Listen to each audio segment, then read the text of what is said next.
Good evening, members of the committee, applicants, agents, staff, and members of the public. I will now call the Committee of Adjustment for May 19th, 2022 to order. As this meeting is also being held virtually, I will remind you that meeting is being recorded and streamed live via the County of Brandt YouTube account. Committee of Adjustment members joining online should use their cameras throughout the meeting so that applicants, agents, and members of the public can identify the voting members and we can confirm you are present throughout the meeting. Planning staff will be requested to join the meeting during presentations and will be available to answer questions. Applicants, agents, owners, and delegations are also participating virtually. All persons wishing to speak to the items on the agenda were required to register prior to the meeting. Any comments, questions, or concerns received in written format have been provided to the members of the committee and will form part of the meeting record. Applicants, agents, and members of the public, please ensure your camera is off and your microphone is on mute throughout the meeting. When called upon to speak, please remember to unmute your microphone and turn on your camera, if operational, before speaking. Those presenting as delegations will have 10 minutes to speak to the application at hand, not past applications or associated applications. In the event a connection service interruption occurs that affects quorum of Committee of Adjustment, we may recess the meeting for up to 15 minutes to regain quorum. If quorum is not achieved, the meeting is adjourned. This meeting is held in accordance with the provision of the Planning Act. The purpose of this meeting is to discuss minor variance and consent applications and give anyone in attendance the opportunity to ask questions, provide comments related to an application. Notice of this meeting was provided by mail and sign posted by staff as required by the Planning Act. A copy of the meeting agenda, including the staff report, related materials, and comments received are available on the County of Brandt website. Once the presentations, public hearing, and question period are complete for each item, if the committee deems it appropriate, they will make a decision. Each committee decision is final following the 20-day appeal period. Please note the sign-in sheet at the entrance if you are attending in person and wish to be notified of any decision from this evening. Kindly note your name and address and application on the sign-in sheet at the back of the room. If you do not request a copy on the sign-in sheet, you will not be notified. The names of those individuals who speak on any item tonight will appear within the meeting minutes. Anyone wishing to receive further notice or a copy of the committee's decision, please contact the County of Brandt Planning Department. The order of delegation are as follows: planning staff report and recommendation, applicant agent presentation, questions and discussion, public comments, further questions or clarification, the decision. I will now take attendance. So I will call each member in order. Please indicate by stating present if you are in attendance. Mary Jane Brown, present. Harry Emmett. Present. Bob Hamilton. Present. Daniel Zuloff.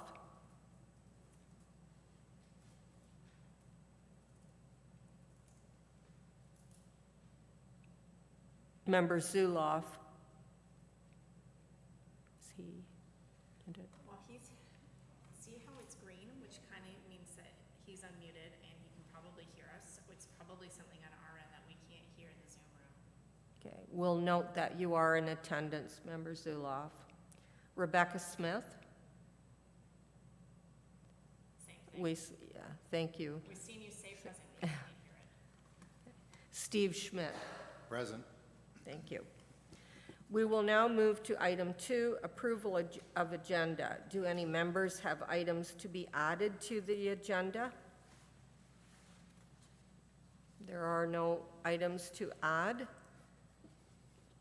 May I request a mover and seconder? Member Schmidt?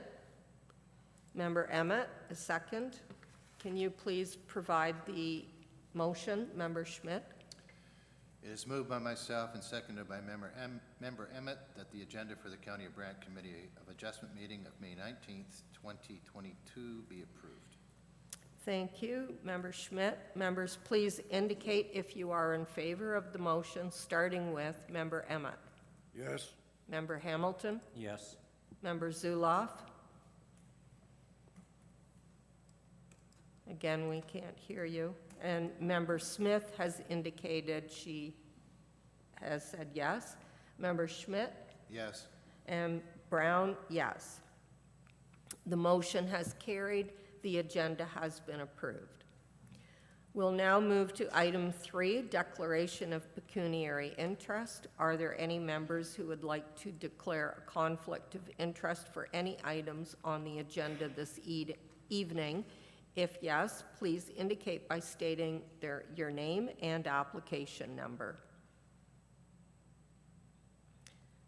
I believe there are no conflicts, so we will move to item 4, adoption of the minutes from previous meeting.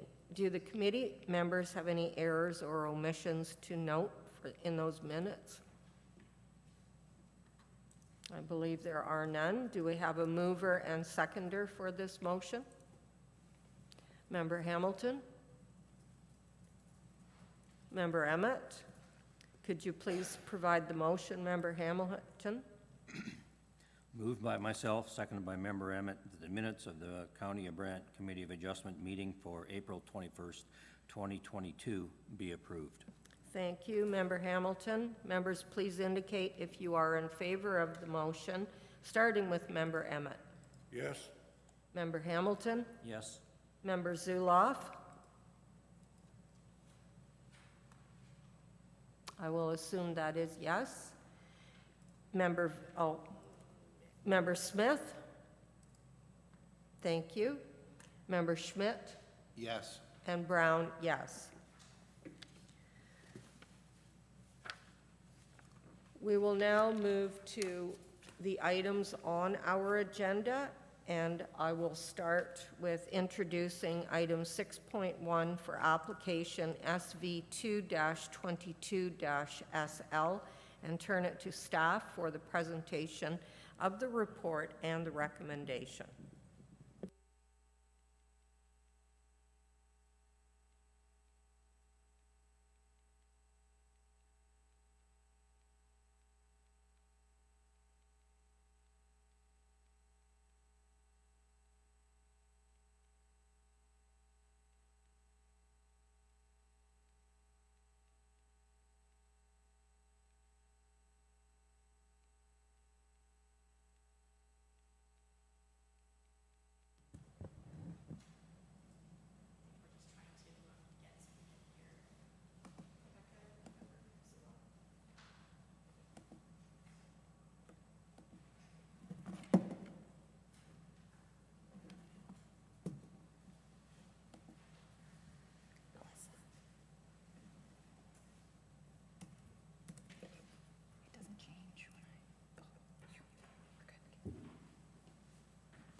All right, good evening, Committee of Adjustment and members of the public. This is a sign variance for lands located at 1070 Rest Acres Road within the Township of Paris. So the proposal is to request a sign face area of 22.3 square meters, whereas the sign bylaw for fascia signs requires a sign face area of 10.0 square meters. The subject lands are located on the north side of the future Arlington Parkway along the west side of Rest Acres Road. The subject lands are designated shopping center commercial within the County of Brant official plan. The sign variance is in conformity with the County of Brant official plan for the following reasons. The shopping center commercial designation allows for the proposed retail use, and no new designation is currently being sought. The subject lands are zoned as general commercial with site-specific provision 1, so C3-1. The proposed retail use is permitted. And the application is seeking relief from Section G, fascia signs, subsection G3, sign face area, whereas they are requesting 22.3 square meters, and the sign bylaw, as stated before, requires 10.0 square meters. All other requirements for a fascia sign, as per the sign bylaw 12108, are being satisfied. No public comments were received at the time of writing my report. I am recommending approval of the sign variance application as it's in keeping with the general intent and purpose of the official plan. The request is minor in nature and will not impact adjacent land uses. Thank you, and happy to answer any questions. Thank you, Shannon, for the presentation. Does the committee have any questions or comments to staff?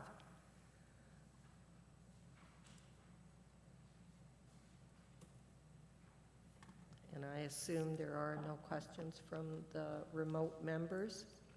Is the agent or their applicant? Oh, there is? But Member Zuloff, can I just clarify, can you hear me at all? We can hear you now.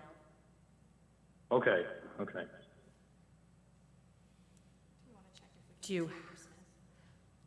Member Smith, can you please acknowledge if you can hear us and say something so we can see if we hear you?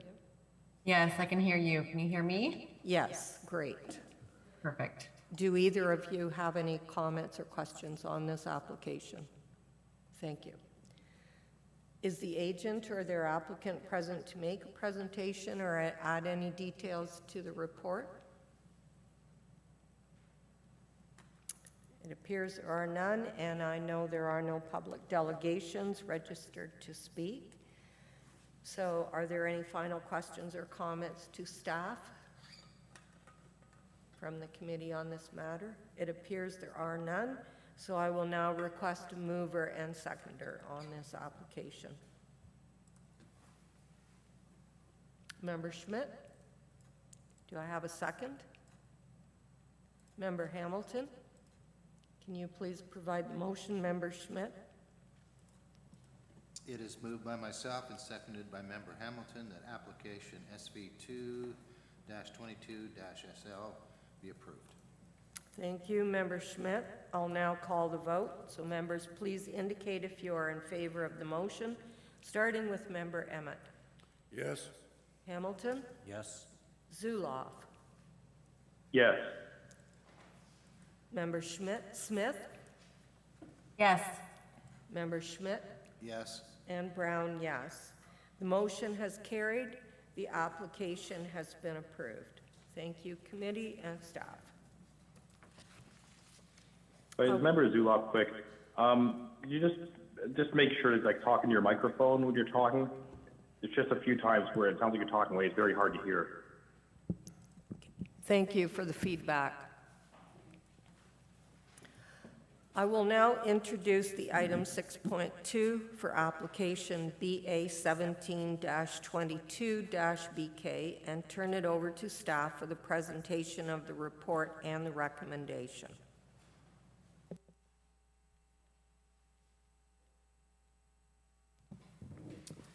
Wonderful. Thank you, Chair Brown, and good evening, everyone. So my name is Brandon Courtleave. I'm the planner on this file. This is for minor variance application for Stubby's Precast located at 20 and 30 Muir Road South in New Durham, being application A1722-BK. So we're requesting a decision on a minor variance for the proposed warehouse building, the rear yard setback proposed at 29.4 meters, whereas the zoning, which is AE-29, requires a setback of 55 meters to the rear east lot line. So the subject lands are part of the greater industrial campus, being Stubby's Precast, shown here on the map, in the hamlet of New Durham. So it consists of several parcels. You'll see there, located kind of midway in the industrial campus on the southeast, is the location of the proposed warehouse. The frontage of the overall campus exceeds 1,200 meters. The overall area is approximately 70 hectares.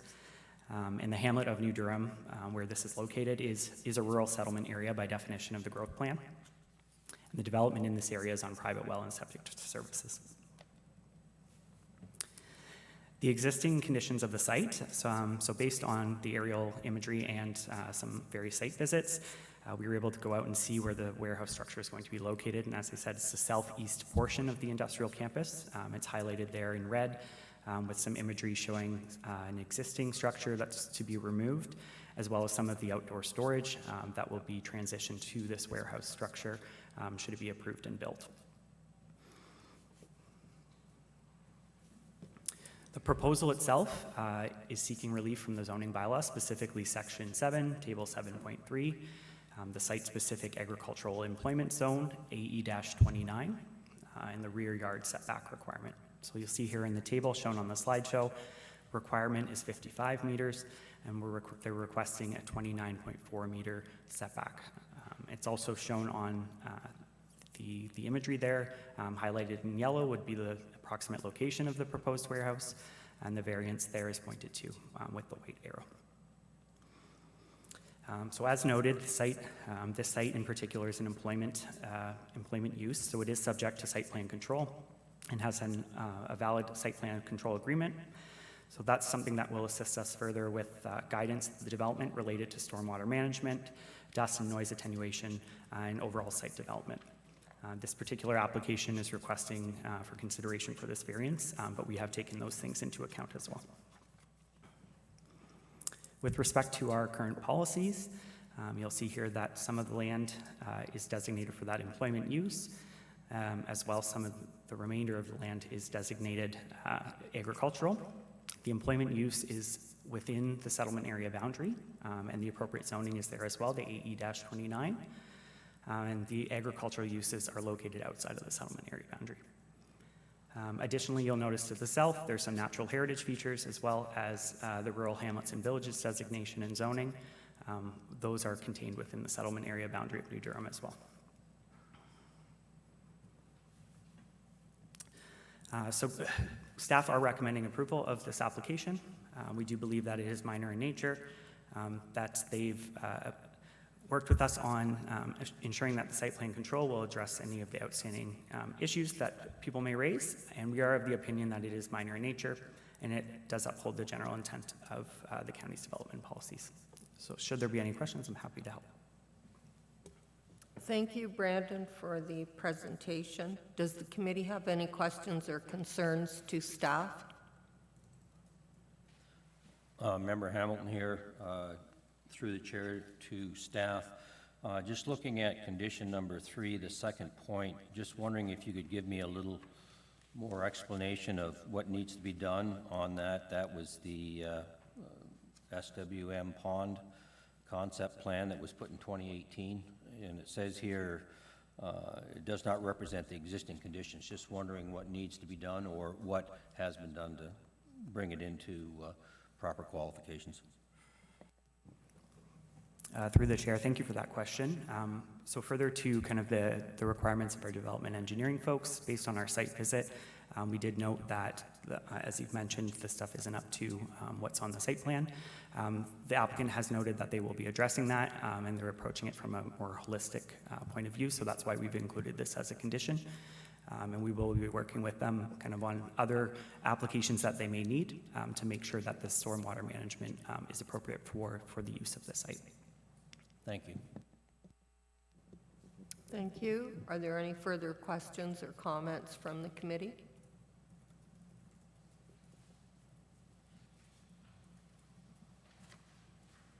I believe there are none, and I believe the agent for this application is going to make a presentation. Can you please identify yourself? Hi, everyone hear me?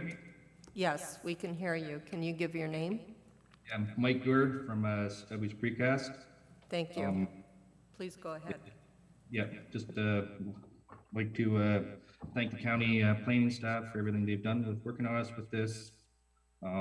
Stubby's has read the 5 conditions and agrees with them, and just here to answer any questions that the Committee of Adjustment may have. I'll ask the committee, are there any members with questions to the agent?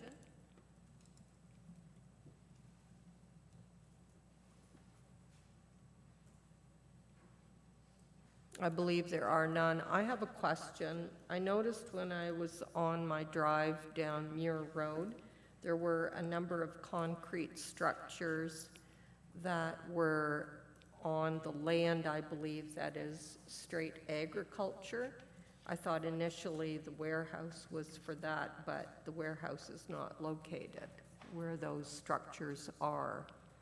Are they there all the time? You mean basically those wall panels in the parking lot? Yes. Yeah, so that's basically, running out of storage space here, and a couple of job sites have been delayed, so they've been parked there temporarily. They'll probably move in the next 2-3 weeks onto site. Okay, thank you. So there is no intention to keep them there? No. Thank you. We just had a couple jobs delay on us, so we're running tight on yard space, so we just put them there temporarily. Thanks. Are there any other further comments or questions to the agent or staff from this? And I believe there are some public delegations. Are they present?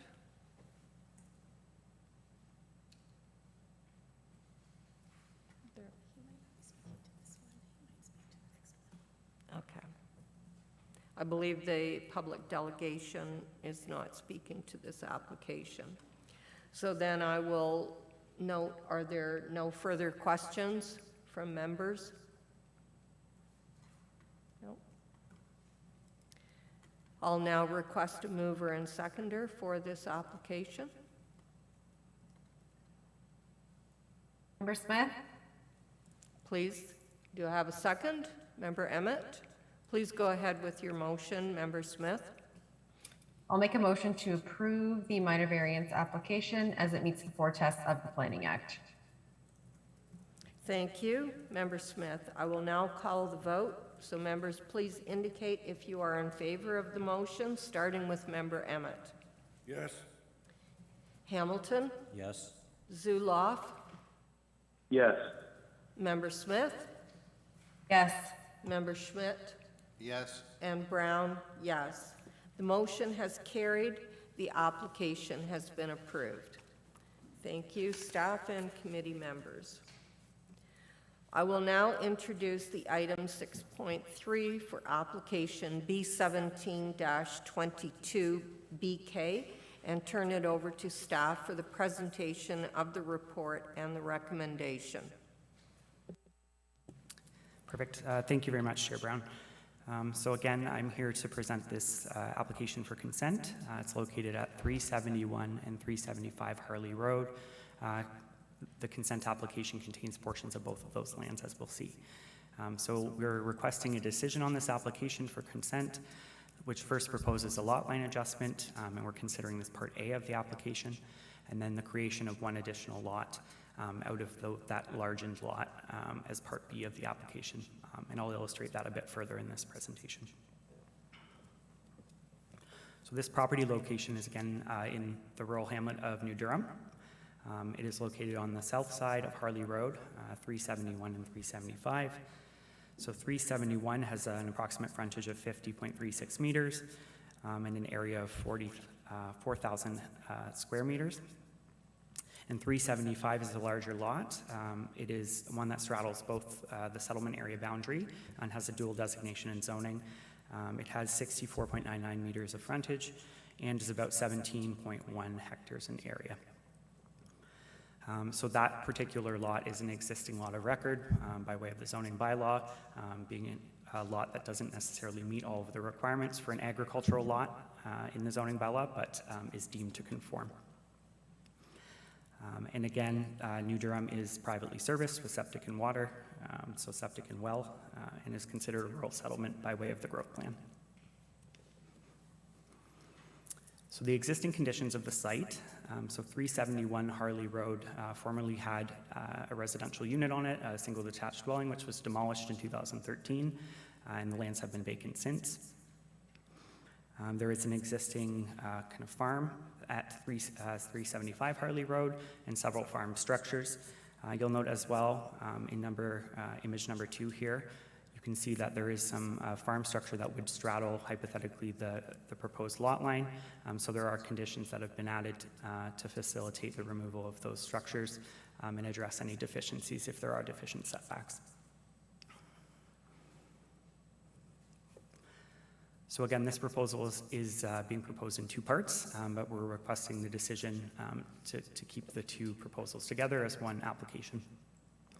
So you'll see in the red here, which is Part A, we're requesting the lot line adjustment to add lands from the farm lot 375 Harley Road to that formerly residential lot, which is zoned residentially at 371.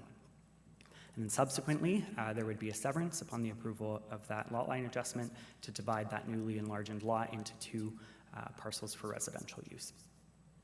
So based on the situation and the analysis of this application, we have put in some recommended conditions of approval that are kind of specific to this application. So we are requesting that the rezoning of the portion of the lands being added to 371 Harley Road be done as a condition of approval, and that is because that existing portion of the lands is zoned agriculture, and it would need to be reverted to residential hamlets and villages first to match the designation, but also to facilitate the division of the lot for residential purposes. We would also request the required zoning, rezoning of 375 Harley Road. Again, as I mentioned, there's several structures on that property that would need to be removed, so we would include that in that recommendation of a condition, but as well to address the deficiencies with this lot of record. Because we're developing the lot, it loses that status. And then again, just to facilitate the proper development, make sure that Part A is done before Part B, we would require the registration of the lot line adjustment to form that larger parcel prior to the severance to avoid the inadvertent creation of any new lots.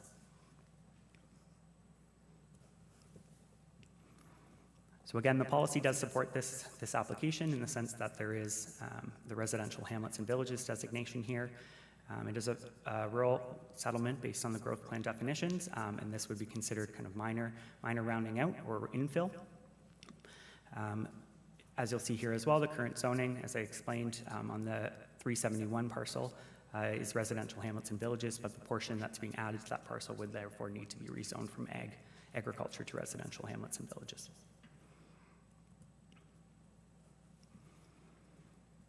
So with that, I'll turn it over back to the chair, and if anyone has any further questions, I'm happy to answer those.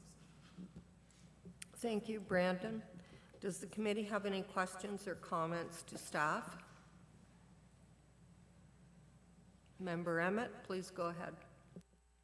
With property at 375, the livestock buildings will remain?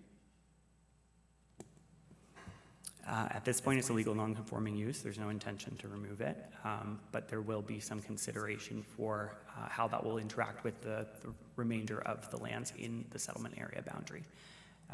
So there, essentially, you can't establish a new livestock use in the settlement area boundary, and the applicant may be able to speak a bit further to the actual use of that building currently. Okay, thank you. Thank you. Member Hamilton? Through the chair to staff, following up on Mr. Emmett's comment here, by the time they knock down that garage and that one small building that's to be demolished and move that lot line over, will there at that point the silo or the barn infringe upon that lot and need a minor variance in order from a setback? So that's a great question, thank you.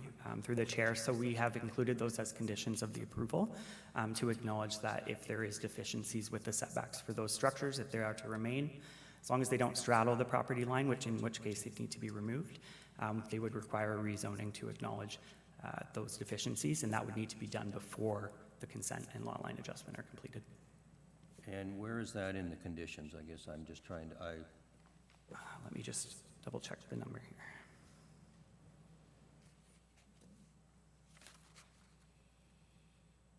Or is it maybe, it's about we don't have the points numbered there, 1, 2, 3, 4. Yeah, my apologies for that. The sixth weren't near the bottom? Is that what you were talking about? Page 13 of 18 there. The subsequent application must be submitted and approved for the rezoning of the property, and then it addresses the items that would be applicable in the agricultural zone. Thank you. Thank you. Are there any further questions or comments from the committee? Member Smith, if you Please can go hear me ahead. still. So, sorry, just to bounce off Member Hamilton's comment there, I think we need to include a specific point under that condition that does relate to the MDS setback, because we are creating a new lot here. So I'm quite certain that maybe planning staff will have to take a look at that MDS setback. So can we maybe modify that condition just to add potentially MDS as well? Maybe that's through to staff. I would be supportive of that. It is worth noting that it is located in the settlement area boundary, so it's a bit different with MDS calculations, but we can definitely include that as a condition to be addressed while the application is being finalized. Thank you. I just note that because it is a new lot, so we'll have to recognize that for sure. Thank you. Thank you. Are there any further questions or comments from the committee? Member Hamilton, please go ahead. Thank you. Through the chair to staff on the MDSs there, we don't have a condition where that barn is to be decommissioned at this point, do we? Therefore, if it's decommissioned, then they'd have to apply to get something in the future, and there'd be no livestock probably allowed in that building, I would believe. That's correct. And through the chair, we can always do maybe add a condition to do an assessment of the barn to ensure that it be decommissioned for livestock purposes, as it is located in the settlement area boundary too. So that would be a relevant ask, I believe. Thank you. Are there any further questions or comments? I have a question to staff.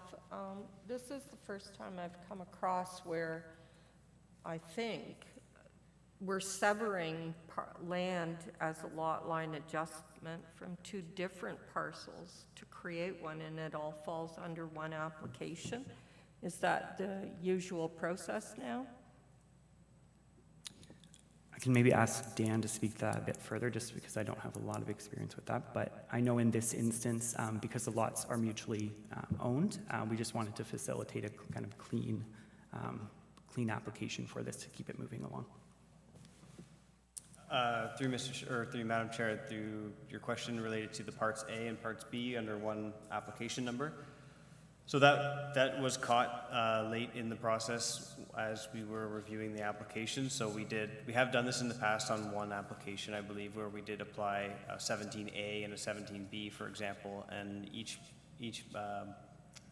application or step in the process, the lot line adjustment will have its own decision, a 17A, and then subsequent 17B will have its own decision with conditions to speak to the actual creation of the lot.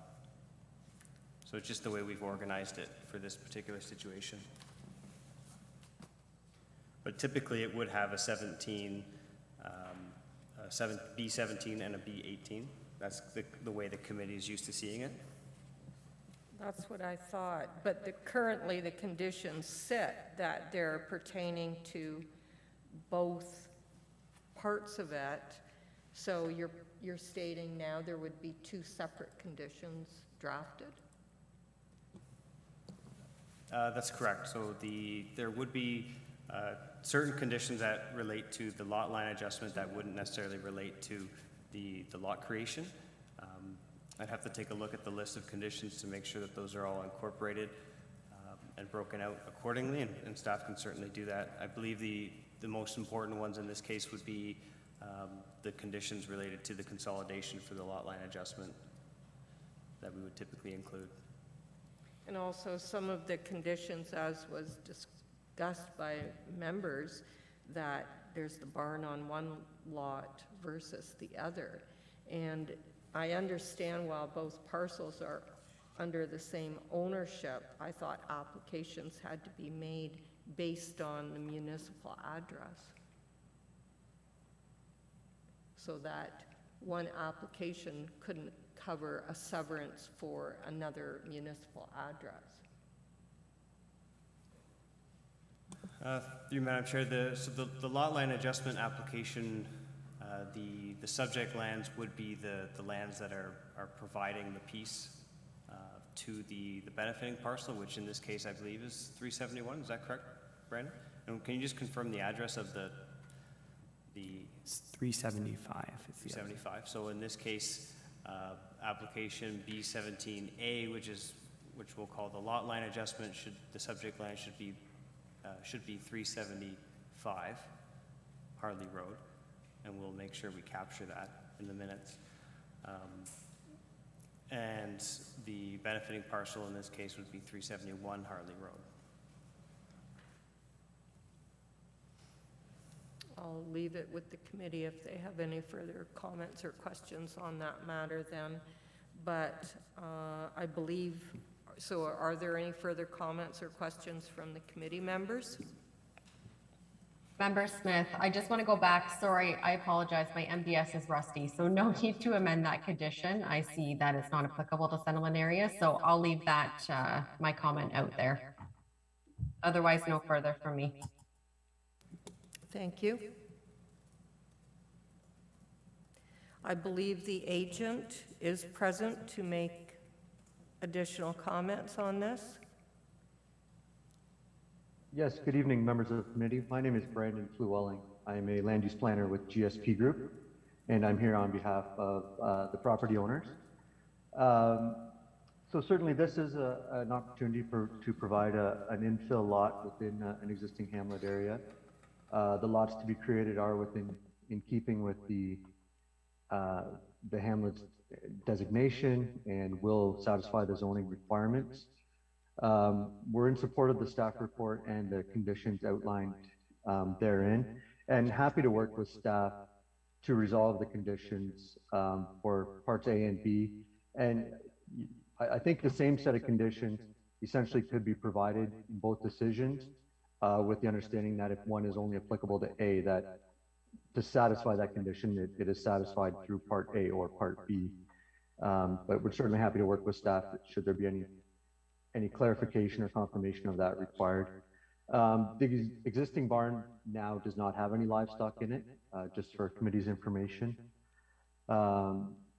So it's a little bit tricky of an application in terms of the lot line adjustment and then the creation of a parcel, but I think the staff report shows the proposed lot creation or the resulting lots quite well in the report. So I will leave it with that, but again, we're happy to work with staff to resolve the conditions for A and B, if they're in whichever way they ultimately recommend including them. They've been included in the report as one set of conditions, which we think are reasonable and can be addressed and satisfied. So with that, I'm happy to answer any questions you might have.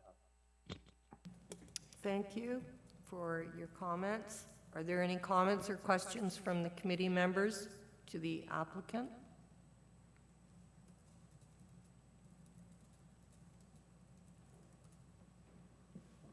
I believe there are none. I'll only make a comment. I still am of the feeling it should have been addressed with two separate applications, and I'm not comfortable with maybe in later when the conditions are adjusted for the two different parts, maybe addressing it properly. I believe there is a public delegation registered to speak on this application, so I would ask if you can identify yourself now for application B1722.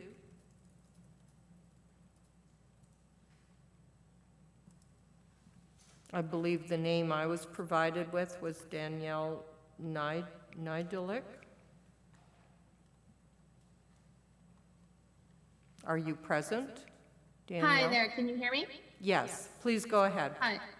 Hi, sorry about that. I didn't really come in as a public delegation. I just came as someone who lives in the community and wanted to kind of be informed as to what was going on with the property and the lots. I know that Stubby's does own a lot of industrial land in the area, and as someone who lives close by, I just wanted to kind of ease my mind and not wonder what's going to happen. So that was my place in all of this. I believe the intent of this application is to only create a residential lot. And that's single-family residential, correct? Yes. Awesome. Thank you. I appreciate that. Looking forward to it. You're welcome. Are there any other further public delegations? I believe there was a name, Les Duncan.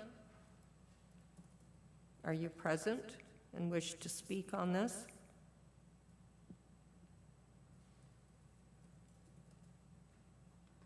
I believe there are no further public delegations.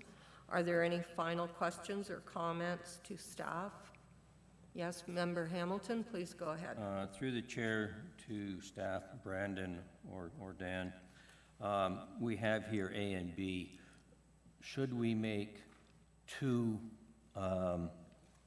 voting issues on each one separately versus put them both together, and the staff will then put the appropriate conditions pulled from here onto each one? Does that make sense for 375 and 371? I can agree with that. I don't know if any members have comments on that.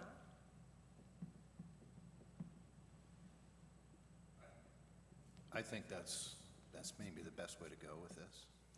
So I will ask for a motion from the committee then on Part A and then a separate motion on Part B. And staff will draft the conditions appropriate for each part. Yes, Member Hamilton? I'll make a motion. Okay. So you will become the motion maker on Part A? Correct. And do we have a second? Member Schmidt, please go ahead.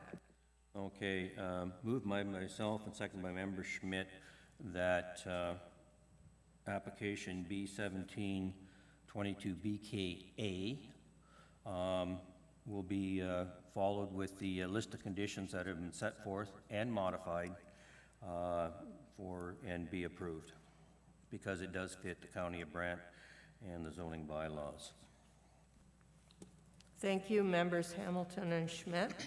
I will now ask the committee to indicate if you are in favor of the motion, starting with Member Emmett. Yes. Member Hamilton? Yes? Member Zuloff? Yes. Member Smith? Yes. Member Schmidt? Yes. And Brown, yes. The motion has carried. The application has been approved. I will now ask for a motion from the committee on Part B of this application. Member Hamilton, do I have a second? Member Schmidt, please go ahead. Moved by myself, second by Member Schmidt, that application B17-22-BKB, which represents 371 Harley Road, be approved with the list of conditions that will be modified and looked at by staff, because it does meet the official plan of the County of Brandt and the zoning bylaws. And just subject to the applicable Yes, and subject to modified. the conditions, yes, that would be looked at by staff. Thank you, Member Hamilton. I will now ask the committee to indicate if you are in favor, starting with Member Emmett. Yes. Member Hamilton? Yes? Member Zuloff? Yes. Member Smith? Yes. Member Schmidt? Yes. And Brown, yes. The motion for Part B has carried. The application has been approved in both parts. Thank you.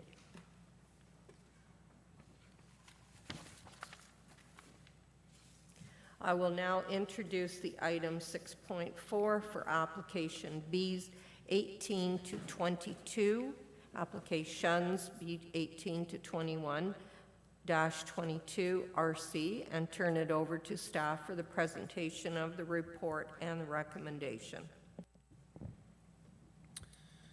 Thank you very much, Madam Chair. Members of the committee, it's nice to be back. It's nice to see you tonight. This application is with respect to B 18 to 21, that would be 4 applications, 22 RC, 381 Harley Road, from applicant GSP Group, on behalf of owner 23074 1-7-3 Ontario Inc. The subject lands are located on the south and east side of Harley Road, just south of Orth Drive in New Durham.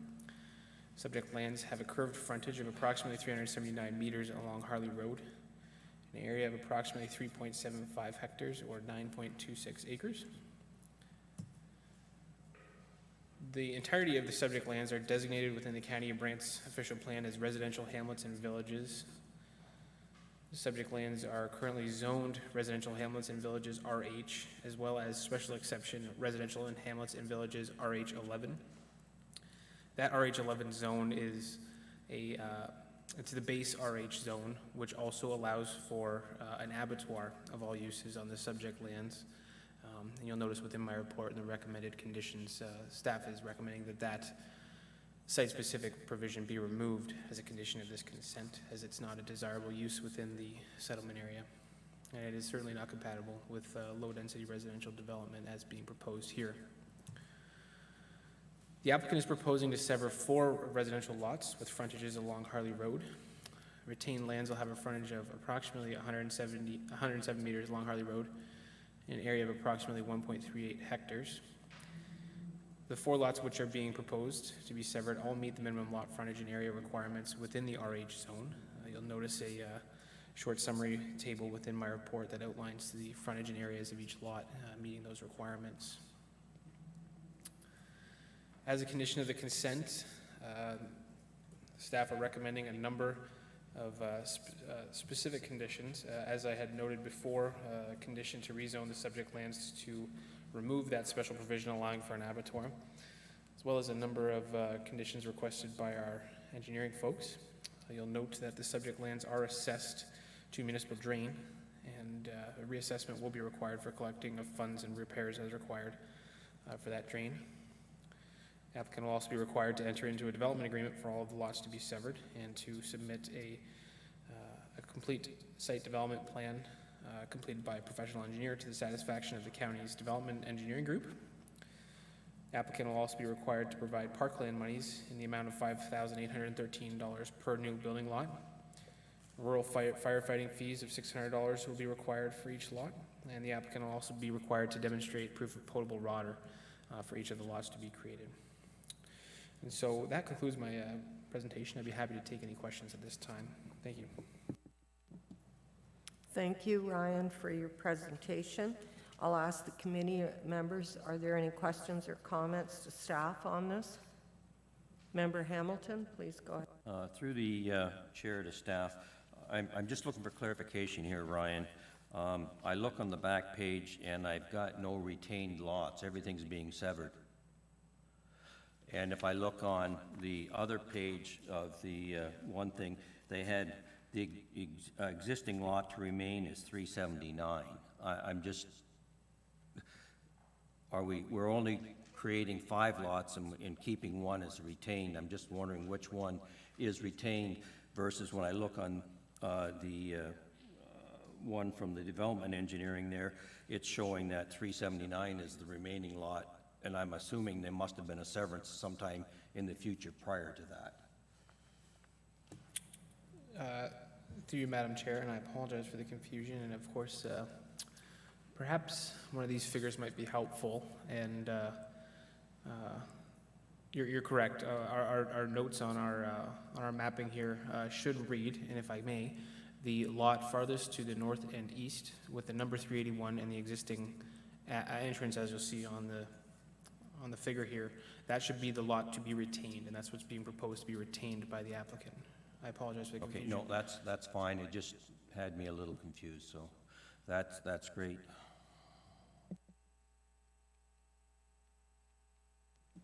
Are there any further comments or questions from the committee members? Member Smith, I just maybe have a comment through to the applicant, if I can. Okay. Just looking for a little bit more detail on the reason for the size of the 2 easterly severed lots. They're quite large comparison to the others. I know there's sightline issues along there. I'm just a little bit concerned with the size of those lots. We can hear from the applicant and finish with staff first.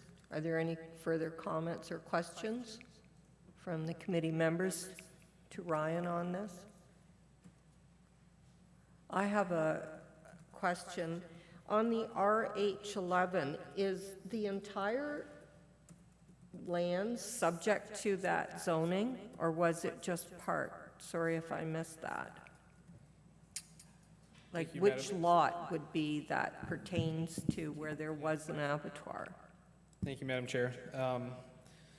If I would refer you to page 10 of your package there, that has a fairly good zoning map that would show, and unfortunately, I can't explain to you how these zone lines came to be. They're quite old. But you'll note that a small portion of the subject lands, right on the curve there, are zoned RH, and then the balance, the majority of the lands are zoned RH11. And that's that zone, that's that RH zone that also allows for an abattoir. And so there is both zones on the land, but we would certainly recommend that the balance of the lands be rezoned to the underlying RH zone to remove that permission. Thank you. And again, just to clarify, I didn't quite hear, which lot was going to be considered the retained one? Thank you, Madam Chair. And actually, if I may, you give me a moment here, I could probably find where this is in your package. I could refer you to the page number. Is it right where the number on the drawing of page 10 is 381? Is that considered the retained? It would be right where the number 381 is. That's correct. Actually, if, I believe Alyssa has pointed it out for us on the figure on the screen here.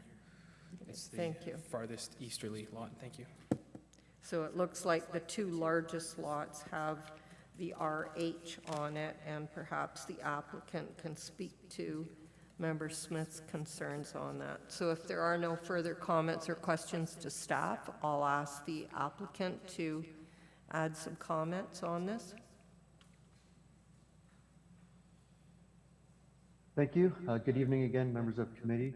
Thank you for the opportunity to be present here this evening. In responding to the question from Member Smith first, the size of the lots, the two larger lots, is directly related to the sightline analysis and ability to provide a safe driveway location on the curve of the road for those two parcels. As part of our submission documents, development engineering had prepared a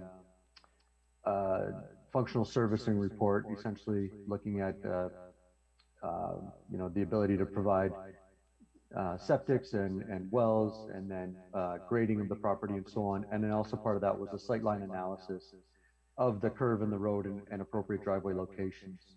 And because of that, it was difficult to find suitable driveway locations such that, maybe another lot could have been squeezed in. So that's really the rationale for the larger pie-shaped lots. With respect to the zoning and the RH11, absolutely, we think it makes perfect sense to remove the permissions for an abattoir. That's not a use that we'd be looking to maintain on these properties by any means. Similar to the previous application, this is seen as a good opportunity to provide some infill within an existing hamlet area. All of the lots are meeting the zoning requirements in terms of minimum lot frontage and lot area. We're confident that all of the lots can provide a individual potable water supply and on-site septic system. In support of the staff recommendations as written, and just here to answer any further questions that the committee or members of the public might have. Thank you. Are there any further questions or comments from the committee members to the agent?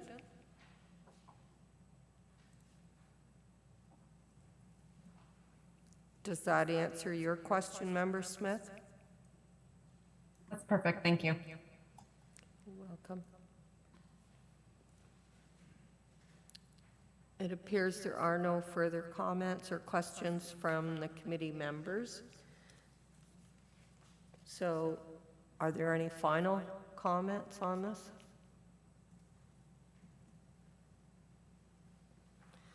Then I will now request a mover and seconder to put forward a motion on these applications.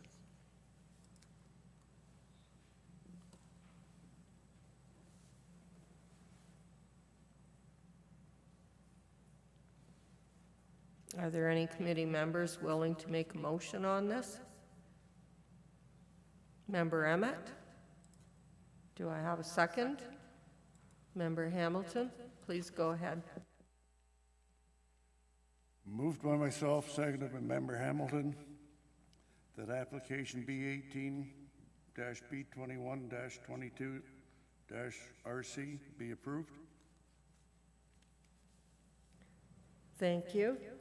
I'll now call the vote, so members please indicate if you are in favor of the motion, starting with Member Emmett. Yes. Hamilton? Yes. Member Zuloff? Yes. Member Smith? Yes. Member Schmidt? Yes. And Member Brown, yes. The motions has carried for all 4 applications, and they have been approved. Thank you. Thank you. I will now introduce the item 6.5 for application B35-22-RC and turn it over to staff for the presentation of the report and recommendation. Thank you once again, Madam Chair. This application is a single consent application to create a new lot for future development at 17 Airport Road in the airport area of Brantford, owned by Emerson Electric Canada, and the agent being Blake Castles Graydon LLP. The subject lands, as I stated, are located in proximity to the Brantford Airport, east of Rest Acres Road, north of Colburn Street, west on York Boulevard and Airport Road. The subject lands have a frontage of approximately 111.9 meters on Airport Road and 387.7 meters on York Road. The subject lands have an area of approximately 4 hectares or 10 acres. The subject lands are designated entirely as employment and are also zoned M2 light industrial. Light industrial zone allows for lighter industrial type uses, including warehousing and light manufacturing, among other items. The applicant is proposing to sever a new parcel within the light industrial M2 zone for future development. The proposed parcel will have a frontage of approximately 213.5 meters along York Road and a total area of approximately 1.6 hectares. You will note that the subject lands are vacant and underdeveloped and are surplus to the needs of the current owner. The staff is recommending some limited conditions to be imposed on this application. However, there's nothing of particular, or nothing out of the ordinary, all standard conditions that would apply to this. So I'd be happy to take any questions at this time.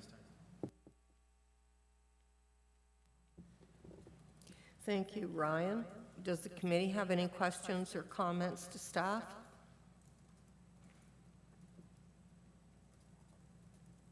I believe there are none.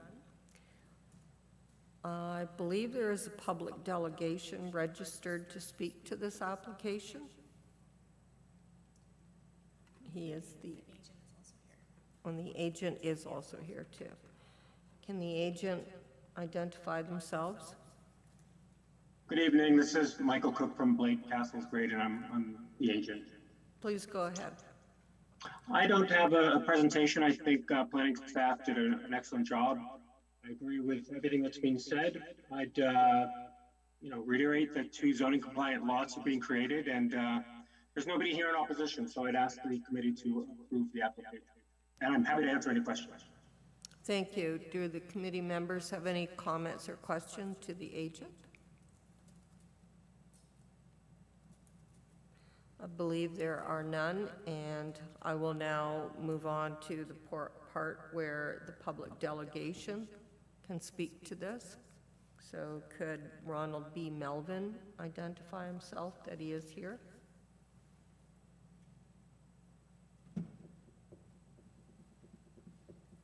Mr. Melvin, are you present?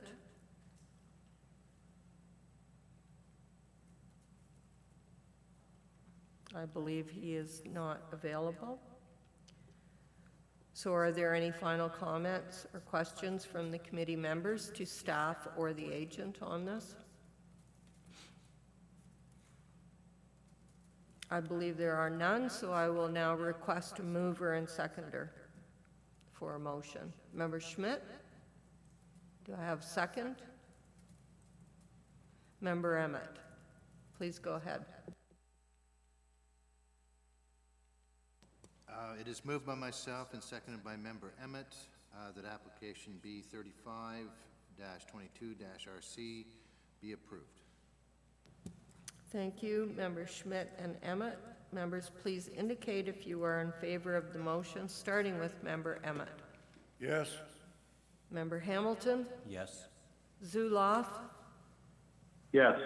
Smith? Yes. Schmidt? Yes. And Brown, yes. The motion has carried. The application has been approved. Thank you.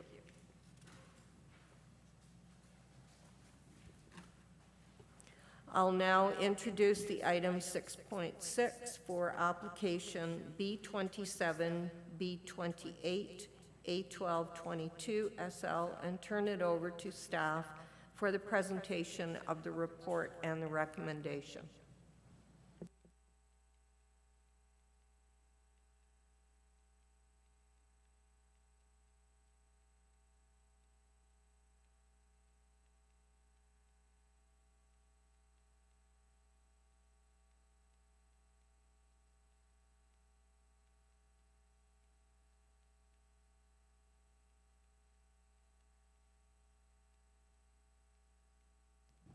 If there's a presentation with A12-22-Sl, I'm actually going to be using that one first.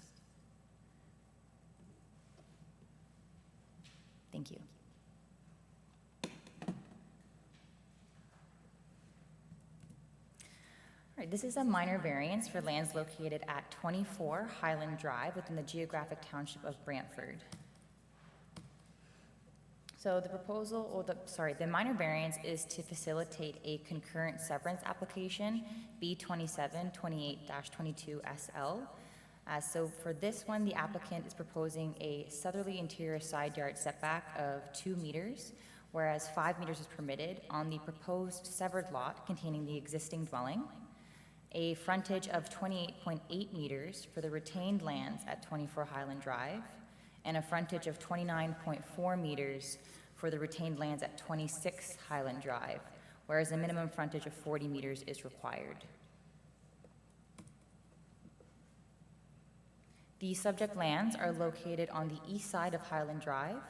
24 Highland Drive is irregular in shape, having a frontage of approximately 68.1 meters and an area of approximately 3.9 acres. 26 Highland Drive, so the parcel to the south, is also irregular in shape, having a frontage of approximately 34.2 meters and an area of approximately 3.1 acres. These subject lands are designated rural residential and natural heritage within the County of Brandt official plan. The proposed variance is in conformity with the County of Brandt official plan for the following reasons. The proposed variance is to facilitate a boundary adjustment and severance for the creation of one new residential building lot. As mentioned, there is a concurrent severance application B27-28-22-Sl. The proposal is an example of infill. The proposed development is sympathetic to its surroundings. The subject lands are privately serviced. MDS, minimum distance separation, has been satisfied, and the proposed residential use is permitted. These subject lands are zoned as rural residential within the County of Brandt zoning bylaw, 6116, which permits single detached dwellings, subject to the requirements of Section 9, Table 9.2.1. This variance is to request relief from two provisions regarding a southerly interior side yard setback and frontage. All other requirements of the rural residential zone are being satisfied. No public comments were received at the time of writing the report. It is my professional opinion that the requested minor variance application is minor in nature, appropriate and desirable for the development of the subject lands. The request is in keeping with the general intent and purpose of the county's zoning bylaw and official plan. I am recommending approval of the minor variance application. Thank you and happy to answer any questions. Thank you, Shannon. I'll ask the committee members, do you have any comments or questions to staff? Member Hamilton, please go ahead. Through the chair to staff, I'm just trying to get, we've got two we had a minor variance and we got a consent application here in front of us. The consent application has two parts to it, though. One is to sever and the other is to do a lot line adjustment. So I'm just trying to follow the thought process through here. We are now looking at doing the minor variance, but we haven't severed the lot yet. That is correct. Okay, all right. I'm just trying to follow the thought process. Okay, thank you. Thank you. Are there any further comments or questions from staff?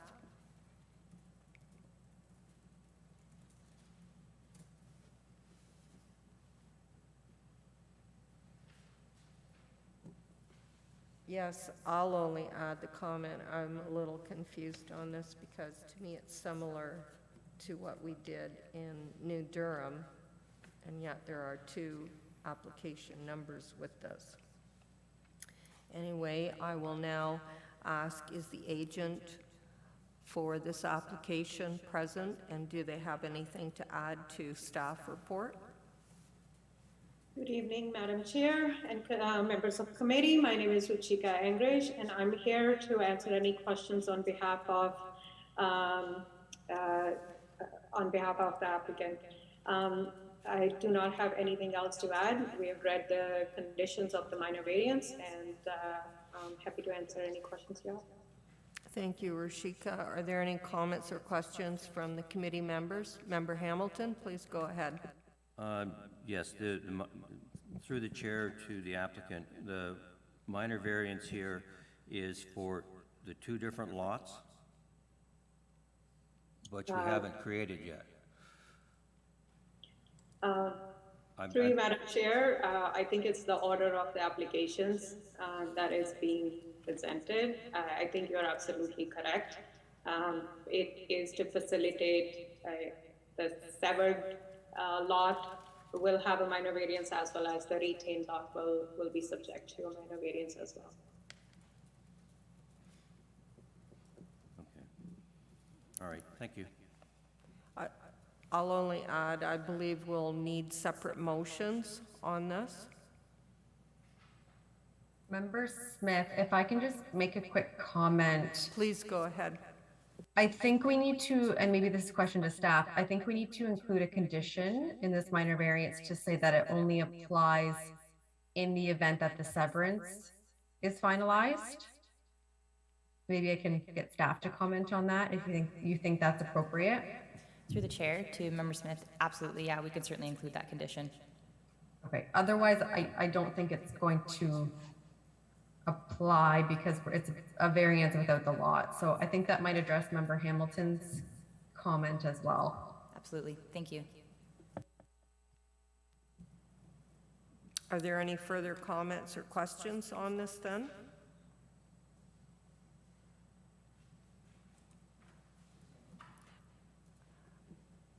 From the committee at this point. Then I will move on to the public delegations, and I believe there is one registered to speak to this application. Emmett Flynn, is that you're attending in person, so you wish to speak to this application? Please go ahead. I have more of a concern than a question, and it's Yes, could you please come up because I'm having difficulty hearing you too. Yes, so the members virtually can see you and hear your concerns. Please go ahead now.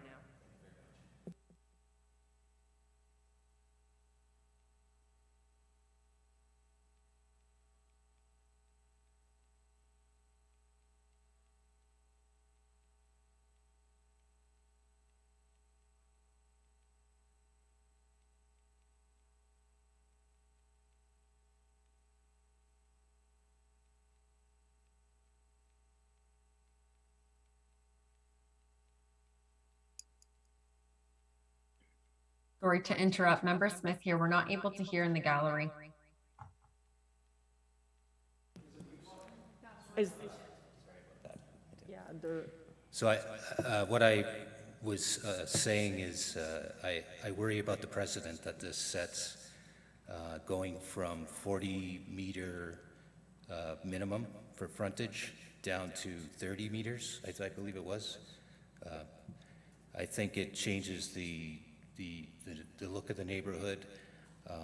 I think where one resident should be, which I would love to have a neighbor there, there could be potentially 2 septic systems, 2 wells, 2 families, and I just worry that, it could double the population of that neighborhood and maybe even in the surrounding area.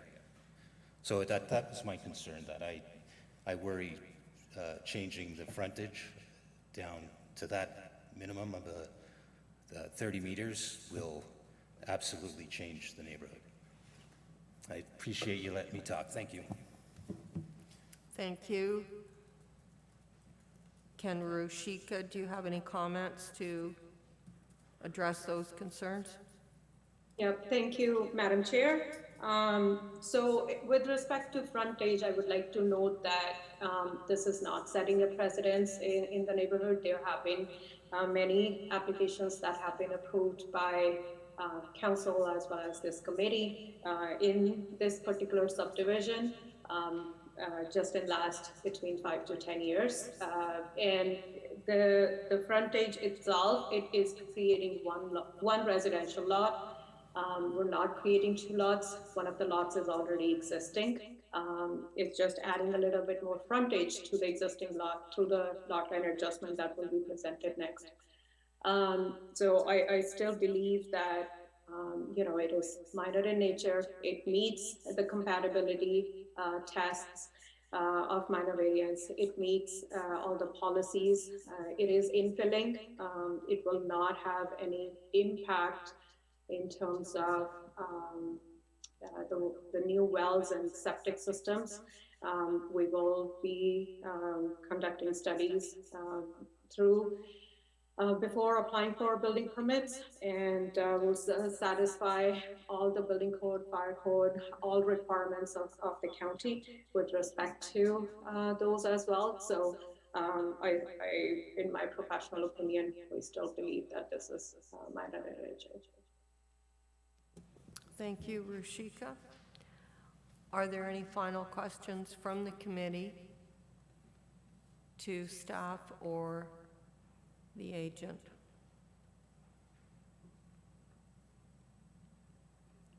I believe there are none.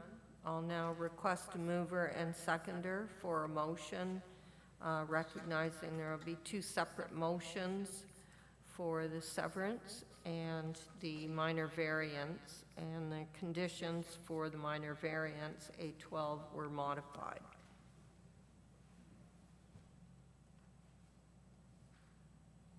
Are there any members who wish to make a motion?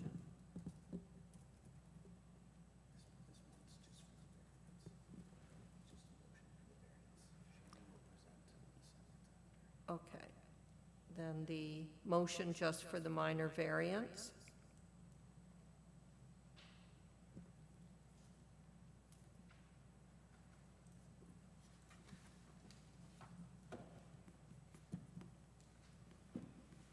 Can we defer this then until the severance presentation is provided?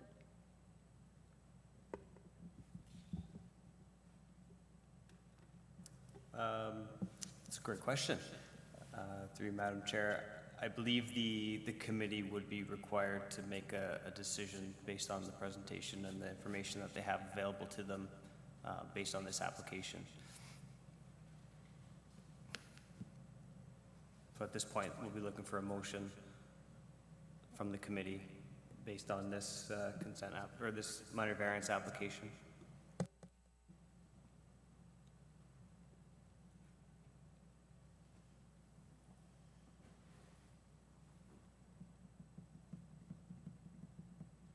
Member Hamilton? I'll make a motion on the minor variance. Need a seconder? Do we have a seconder? Member Schmidt? Okay.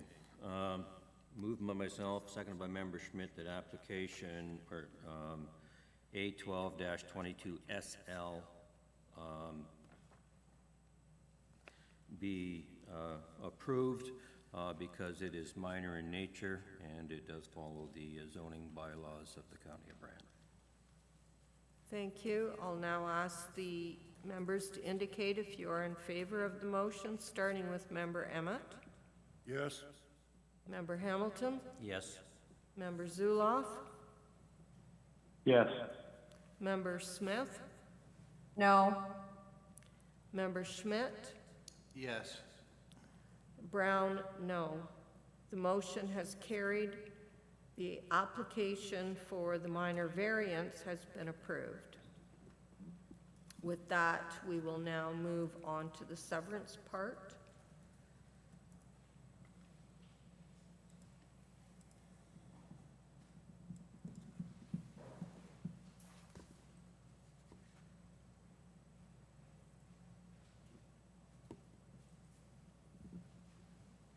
Please go ahead. All right, so this is a severance for lands located at 24 Highland Drive within the Geographic Township of Brantford. So the applicant is proposing the creation of one new residential building lot and proposing to sever and merge an area of approximately 197 square meters from 26 Highland Drive with the retained lands at 24 Highland Drive. The subject lands are located on the east side of Highland Drive. 24 Highland Drive is irregular in shape, having a frontage of approximately 68.1 meters and an area of approximately 3.9 acres. 26 Highland Drive is irregular in shape, having a frontage of approximately 34.2 meters and an area of approximately 3.1 acres. The subject lands are designated rural residential and natural heritage within the County of Brant official plan. The proposed severance is outside of the natural heritage designation and maintaining a 30-meter buffer. The proposed severances are in conformity with the County of Brant official plan for the following reasons. The proposal is an example of infill. The proposed development is sympathetic to its surroundings. The subject lands are privately serviced. Minimum distance separation is able to be met, and the proposed residential use is permitted. The subject lands are zoned as rural residential within the County of Brant zoning bylaw, 6116. All development standards, aside from the southerly interior side yard setback and frontage of the retained lands at 24 and 26 Highland Drive for the rural residential zone, are being satisfied. The frontage and southerly interior side yard setback were addressed in the concurrent minor variance application. No public comments were received at the time of writing the report. It is my professional opinion that the requested severance application is consistent with the provincial policy statement, the growth plan for the Greater Golden Horseshoe, conforms to the County of Brant official plan, and maintains the intent of the County of Brant zoning bylaw. I'm recommending approval of the severance application, subject to the attached conditions. I would like to note the following condition is to be added, that the severed parcel, being part of 26 Highland Drive, become part and parcel of the abutting lands municipally known as 24 Highland Drive, and that the applicant's solicitor undertakes to register an application consolidation parcels to ensure the consolidation and proof of the same to the Secretary Treasurer Committee of Adjustment. Thank you, and happy to answer any questions. Thank you, Shannon. Are there any questions, comments from the committee members? Member Smith, I just have a question for clarification, likely. So through to staff, I just want to confirm, I know this is the case. So essentially we're going to end up with 3 lots here. So the retained, you're calling it the retained lands, but technically it should be 2 severed lots. I just want to confirm. So the parcel, so 24 Highland Drive is being severed with the existing dwelling, and the retained lands is, well, they'll have a new civic address. And then 26 Highland Drive, you have a small parcel that's being severed from the front portion and to be added with the retained lands from 24 Highland Drive. Okay, thank you. No problem. Any further comments or questions for staff? Member Hamilton here. Please through go the ahead. Chair to the staff. When I was out looking at this thing, there was a tree line and maybe I should wait for the applicant.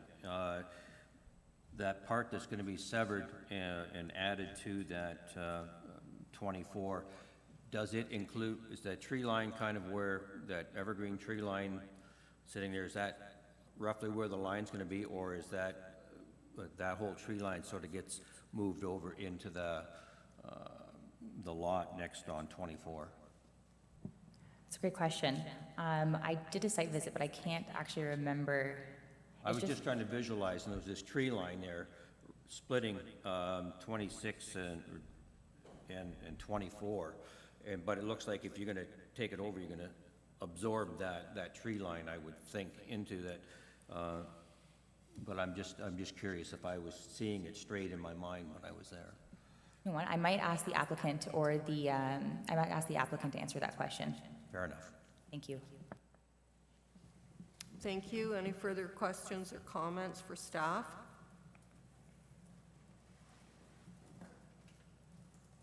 And I believe the applicant and their agent are present. Can they add further details and answer Member Hamilton's questions? Thank you, Madam Chair. I was trying to figure out the tree line as well. I believe that the tree line is, I actually do not have that detail. I do not want to give any information which is not correct. Just looking at the aerial imagery, there is a tree line that looks like on the property line. The little triangular piece that is going to be part of that lot line adjustment will include that tree line, but there's no proposed changes to that, to the existing trees through the development of any of these parcels. The driveway location, the house location will are proposed so that, you know, the existing trees are remain protected.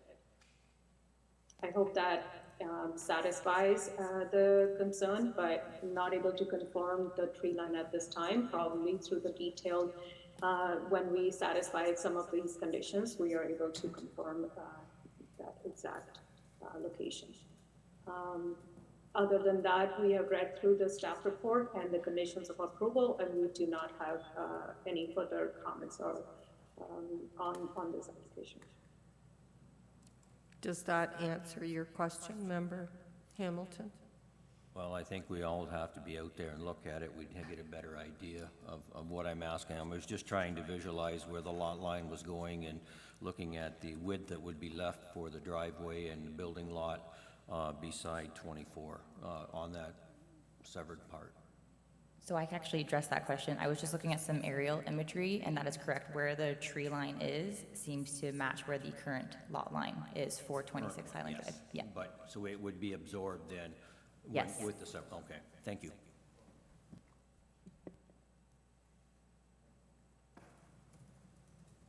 Are there any further comments or questions to the agent on this?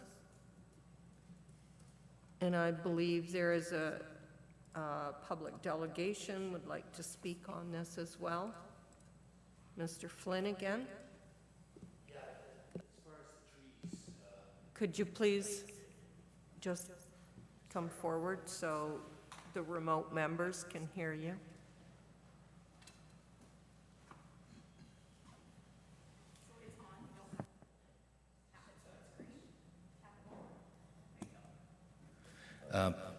As far as the trees, the properties do back onto the Whiteman's Creek and the Grand River Conservation Area, and along our property line, which we neighbor, there's the pine trees that you see that we've been there 23 years, and they were old when we got there, and they actually span the property line. They're very wide at this point, so yeah, that's another, the actual environment there is from the deer to the turkey to, it's just, I love that comment to come out and look at it. That would be I would be grateful.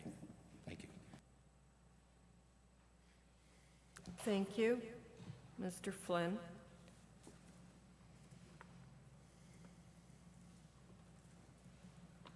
I believe, and I'm not sure if it's addressed at this point or in building permit process, that when trees are removed, is there not usually a condition added to ensure replacement?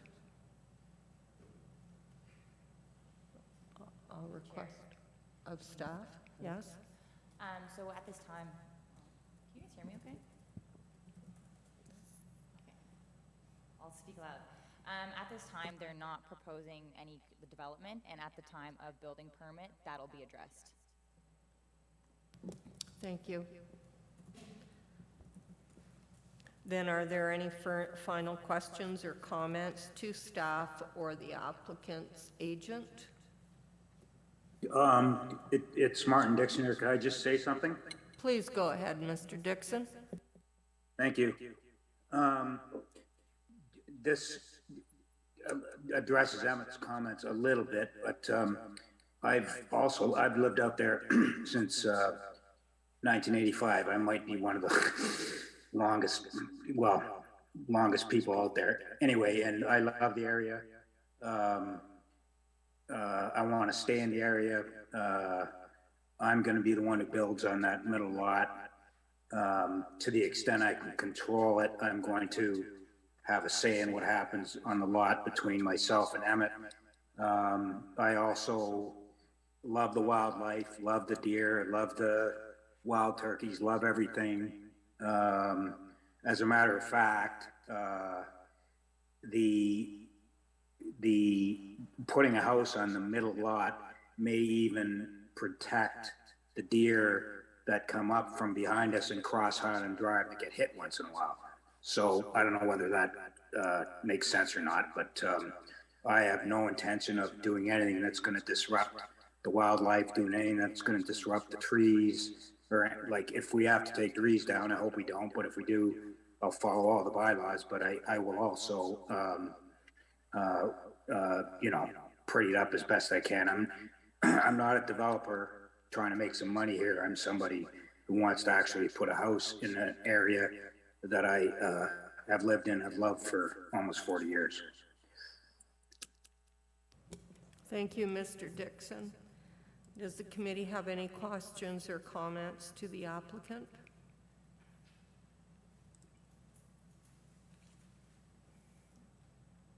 I believe there are none, so I will now request a mover and seconder to put forth a motion on this.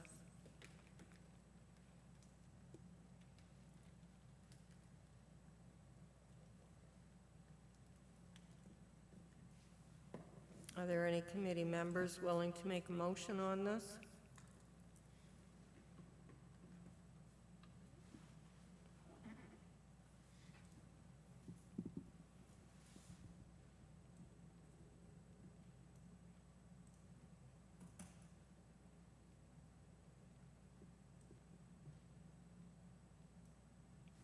Can I have a motion?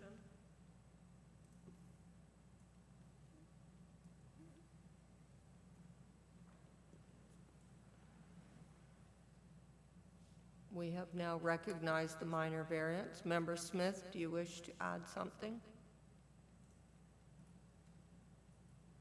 I can make a motion, but I'm not too sure it's going to be the favorable motion. So if there's another member that's looking to make a motion. I would suggest at least if a motion is put forth, we can vote on it, and then if it doesn't get approved, it doesn't carry, we can go back and hopefully a member will make a motion opposite to what you propose. Member Zuloff here. I can make a motion. Please go ahead, Member Zuloff. Okay, I move that application B272822 be approved as provided in staff report. Do I have a second? Member Hamilton? Please go ahead with your motion. Member Zuloff again, we didn't have a seconder at that point. Okay, moved by myself and seconded by Member Hamilton that application B27-2822 be approved. Thank you, members Zuloff and Hamilton. I'll now call the vote, so members, please indicate if you are in favor of this motion, starting with member Emmett. Yes. Hamilton? Yes. Zuloff? Yes. Smith? No. Schmidt? Yes. Brown? No. The motion has carried. The application for the severance B2728 has been approved. Thank you. I will now introduce the item 6.7 for application B26-22-DN and turn it over to staff for the presentation of the report and the recommendation.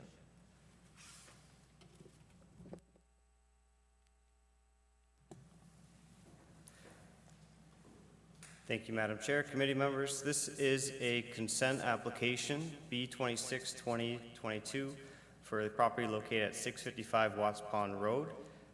And I believe our owner and our agent are with us this evening, and staff are recommending approval of this application.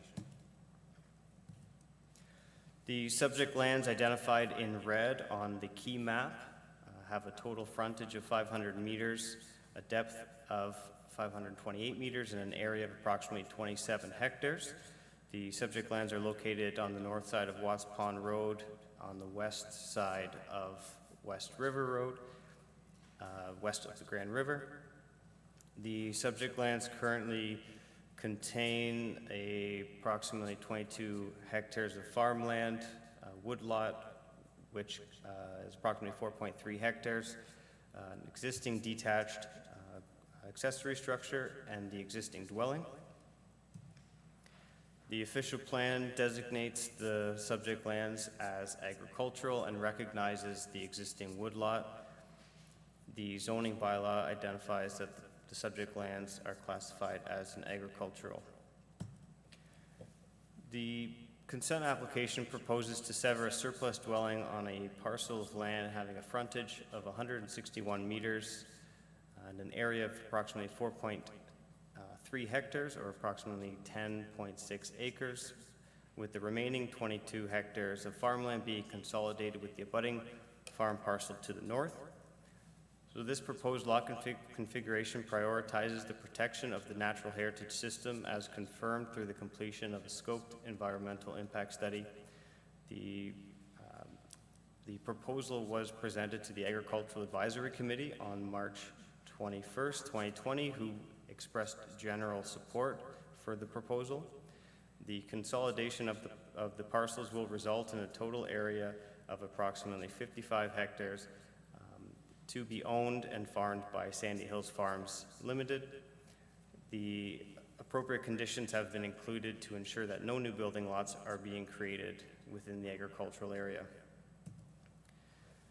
The a site photo and the contour mapping, just to give you an idea of the lay of the land, so to speak, that is contained within this woodlot area. Not only are there dense mature trees that is well maintained by the property owner, but there is also a very unique kind of low valley running through the property, as you can see with the contours. As those lines get closer together, the land is steeper. And this picture that I provided as a site photo is taken in one of those low-lying areas looking up towards the existing dwelling on the property. So, comments received through the technical circulation have been included in the staff report for the applicant to review and committee's consideration. No comments received from the public were received from the public as part of the public circulation. Review of the consent application proposing the surplus dwelling severance has had regard for Section 51 of the Planning Act and the criteria to be considered when reviewing consent applications. The dwelling is considered surplus by the purchaser of the farm, as this land is a result, as this parcel as a result of consolidation or acquisition of lands in addition to their existing farmland holdings. As I mentioned, the application prioritized the protection of the natural heritage system. The appropriate conditions have been included to ensure that no new building lots are being created. This application is consistent with provincial policy and conforms to the growth plan. The application also conforms to the official plan and complies with the zoning bylaw and represents good planning, and therefore is my professional recommendation to the committee that this application be approved. Happy to answer any questions. Thank you, Dan, for the presentation. Are there any comments or questions from the committee members to staff?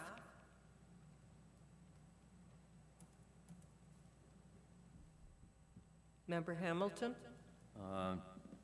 Maybe I'll wait and ask the applicant the question I've got, so. Thank you. Are there any questions from committee members? I believe there are none. Is the applicant or their agent present to add to the staff report or make a presentation of their own? Good evening, Madam Chair and committee members again. I'm here to answer any questions. I do note that Mr. Cahoon is also present in case there are any technical questions. Thank you. Member Hamilton, can you go ahead with your question now? Yes, what I was wondering is this farm, has it already been sold? And, or has this land been sold, or has a purchase agreement went forward for this land, or currently are we just severing a house and lot from a chunk of land that will be sold in the future? So I guess I'll leave that to the agent to describe to me, please. Joe, would you like to answer that? Yes, there is an offer to purchase accepted by Shirley McAllister, who's here with us tonight. And we're awaiting the consolidation of the property immediately north. And if the consolidation or the sale of the property immediately to the north to Sandy Hill Farms does not occur, then this application becomes null and void. So you are correct. We're subject to the purchase of the property by Sandy Hills, of the property immediately north of Budding. And if that happens, then the offer to purchase accepted from Sandy Hill Farms will create a merging of the farmland that we are severing together with the lands to the north.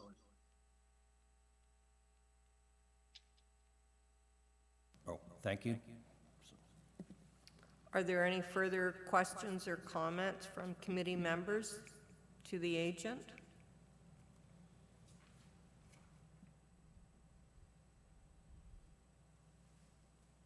I believe there are none. I would only request of staff then, do we need to modify the conditions to add a condition that to recognize the sale, as we have done in some previous applications? Through you, Madam Chair, yes, I have made note, and I believe the committee has as well, just to ensure that the intention of the application is maintained by adding the condition that the consolidation to the property to the north be included as a condition of approval. Thank you. Does that answer your question too, Member Hamilton? Yes, it does. Thank you. Then are there any further comments or questions to the agent? I believe there are none. And I believe there are no public delegations registered to speak on this. And there are no public attendees. So I'll ask the committee, are there any final questions or comments to staff or the agent and applicant? Again, I believe there are none, so I will request a mover and seconder to put forth a motion. Member Smith? Please go ahead. And do we have a seconder?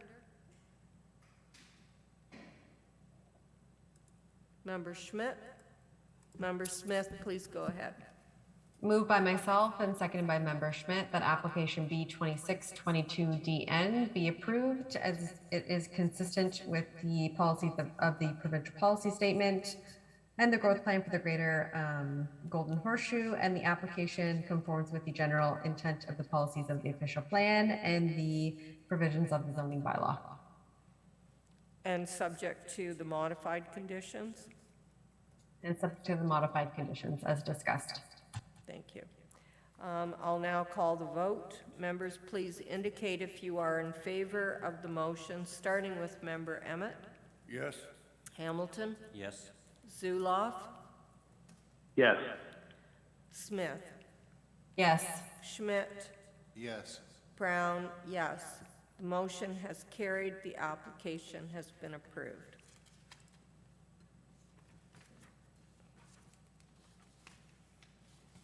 I'll now introduce the item 6.8 for application A3421DN and turn it over to staff for the presentation of the report and the recommendation. Thank you, Madam Chair. This is a minor variance application A3421-DN for a property located at 211 Brandt School Road. The owner is Wayne Smith, and the agent is with us this evening as well. The subject lands are located on the, or south of Brandt School Road in Onondaga. The subject lands currently have 0 meters of frontage along an improved right-of-way.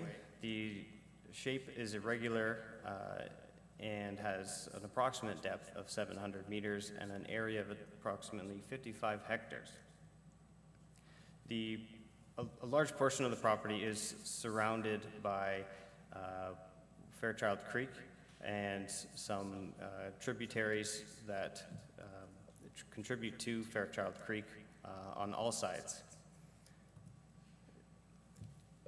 The official plan designates a large portion of the subject lands as agricultural, reflecting its current use, and designates and identifies the natural heritage area, which identifies Fairchild Creek and those tributaries that I mentioned.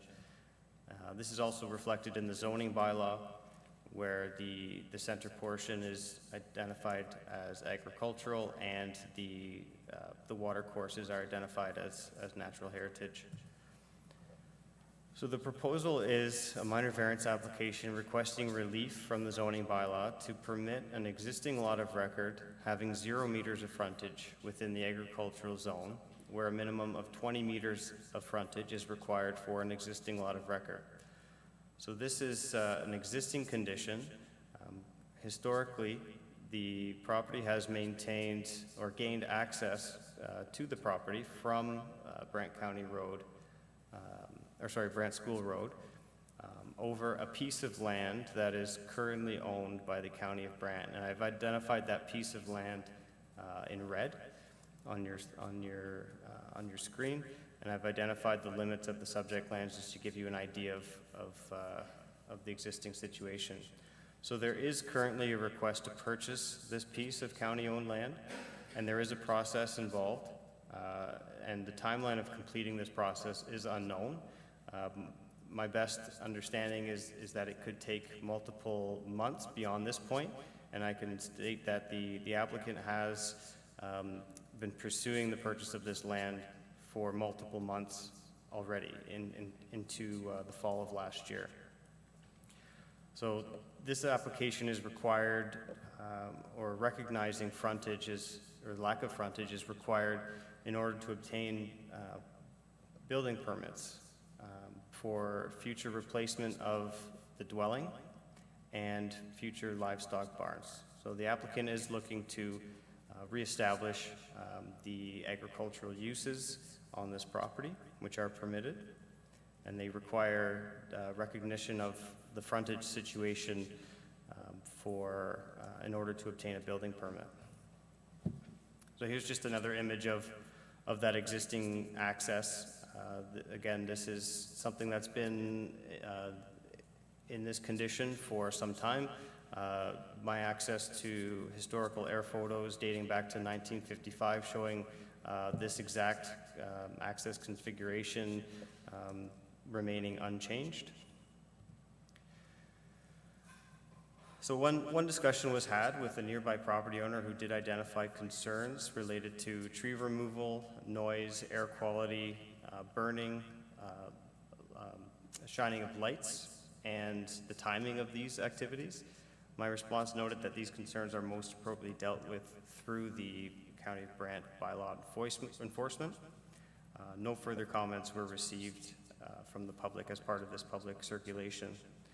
So review of this minor variance application has had regard for the four tests as set out in section 45(1) of the Planning Act. We have considered public comments and comments received as part of the technical circulation.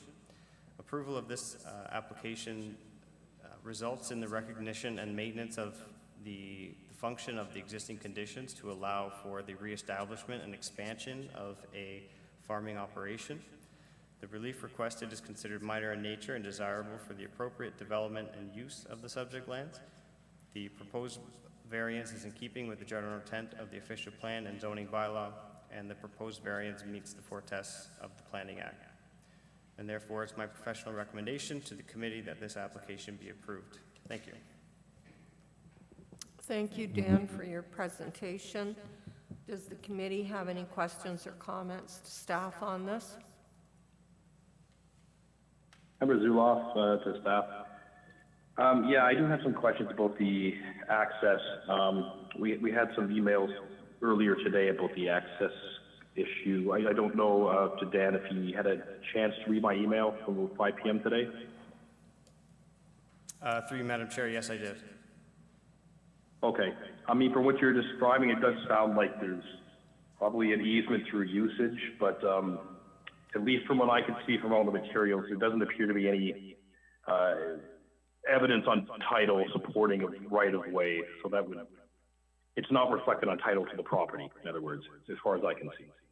Now I'm wondering, okay, so it's sections 9 and 10 of that reference plan 2R30, 12 or 18? 12. 3012, that's the access point that's being used right now? Through Madam Chair, that is correct. Okay. Now, I just want to clarify one thing. You had mentioned that part 9 of that plan was to be a road widening for Brandt School Road? Through Madam Chair, that's correct. The parts, if you remember, if the committee remembers, the reference plan had a number of parts along the frontage of Brandt School Road that were created as part of the creation of the lots to the west of this existing access. Those portions would have been, ideally, would have been created for the purpose of road widening. That's typically why that part is so small and of a certain length. And then I guess it never did become part of the road widening then? Through Madam Chair. Sorry. Yes, I was just going to confirm through the Madam Chair that it is unknown to me and our operations staff exactly what events had occurred from when those parts were created on that reference plan and why they were not why part 10 was not conveyed to the subject lands that we're dealing with today, and why that part 9 was not conveyed to, well, it is owned by the county, but why it was not designated as part of that roadway. Okay, so that does clarify that.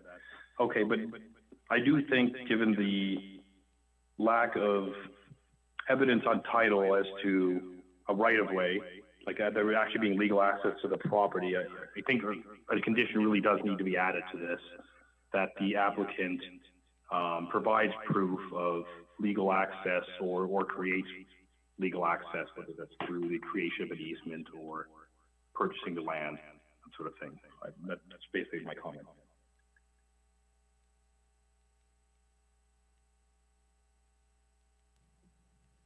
Thank you, Member Zuloff.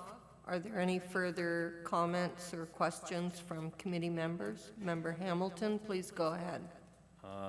Through the chair to staff, this roadway that is currently leading into the land and the farm, or in the house back behind, is it currently being maintained by the County of Brandt? And also, I know there's that Fairchild's Creek goes through there. Is a very large ditch, culvert that allows Fairchild's Creek to continue to flow. And I just wondered who has the responsibility to look after that? I don't know. Through you, Madam Chair, the County of Brant's confirmed as the owner of that parcel. Whether or not it's maintained through the winter, the landscaping along either side of it to maintain sightlines, I can't confirm. I did not receive any comments of that nature as part of the circulation. The subject lands, the strip, as I showed you, that green kind of donut around the property is heavily regulated by the GRCA. So that would fall under the regulation limit and under the jurisdiction of the Conservation Authority.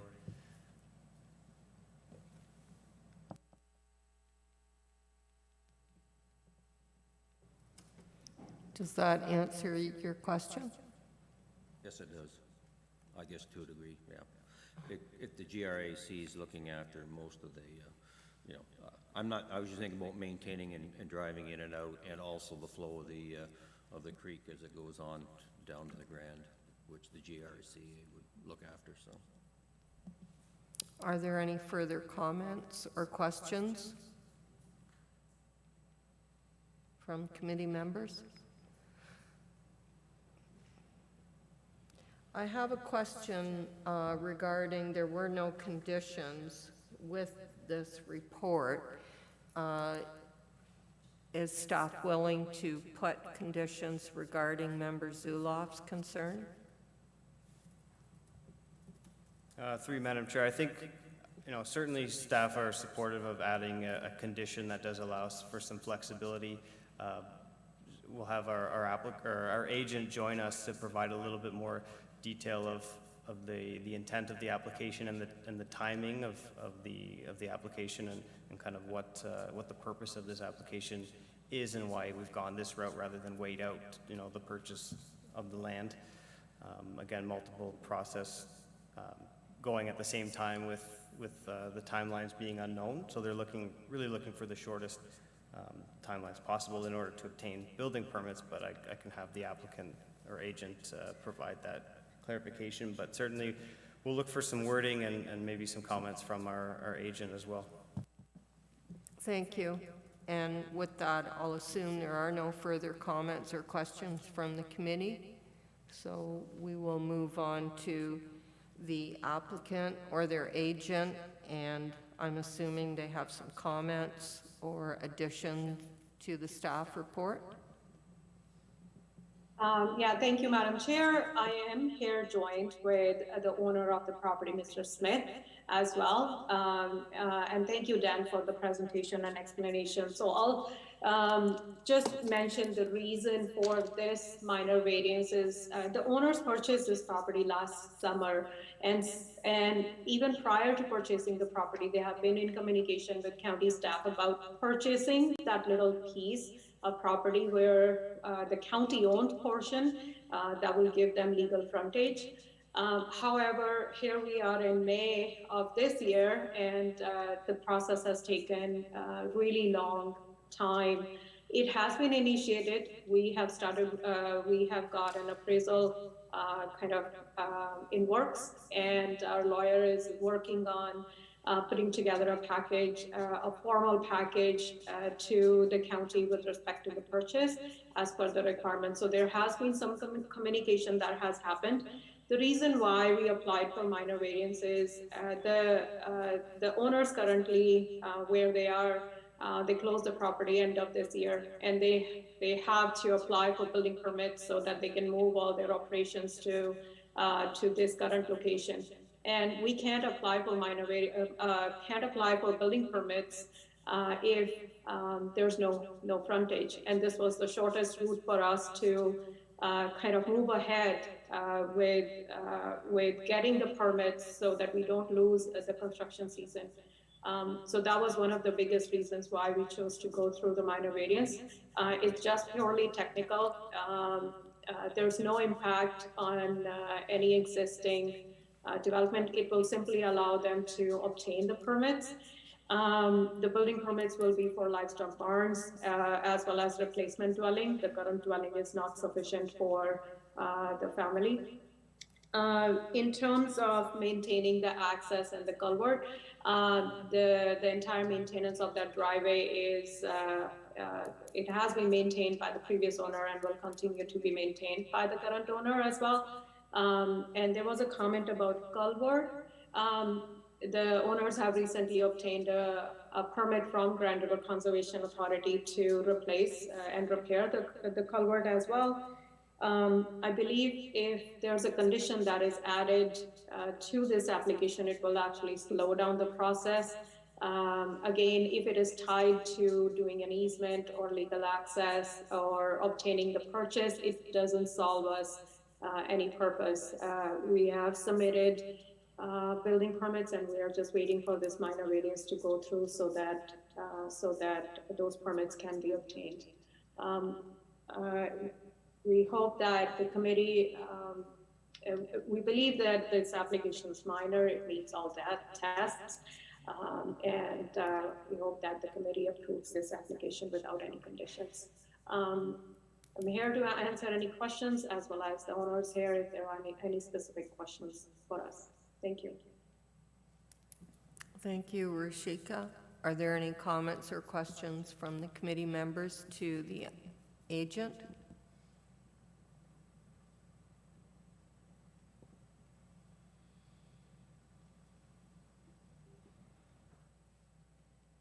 I have a question. Just in the report, it was mentioned you need the building permits for farm expansion. What is the nature of the expansion?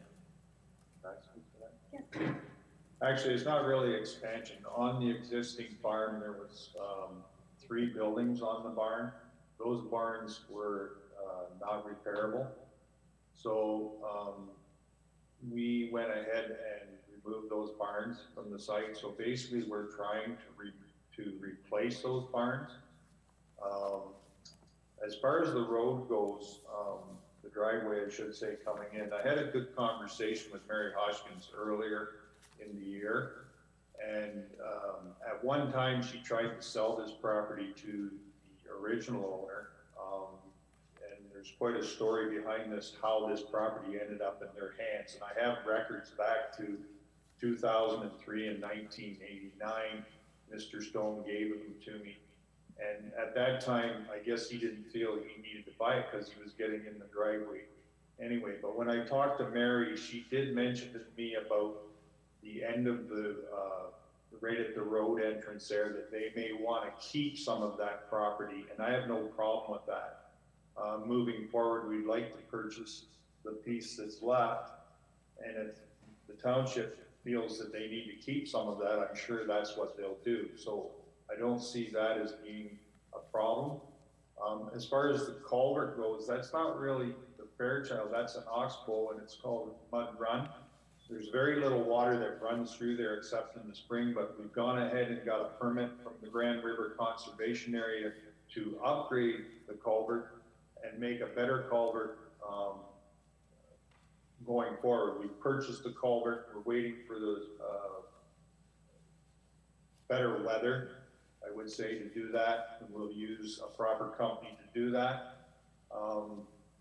And any of the farm buildings that we're doing, other than possibly the livestock barn, if we go ahead with livestock now, we've got the environmental process dealt with, And we wouldn't be encroaching on any of the farmland. As a matter of fact, we'd improve the number of acres on the farmland by crushing the fence rows and doing the adequate work to make the farm actually increase in allowing crops or whatever we decide to do, haying, whatever we're going to do here moving forward. We just want to move into the community, move from our farm where we are, move into the community, and believe it or not, I have a driveway almost exactly like this that goes in, and we have two houses and our barns are on there. We just want to move ahead and get along with the community and be a good neighbors for all the neighbors that are involved. I don't know. I get a little emotional about this, but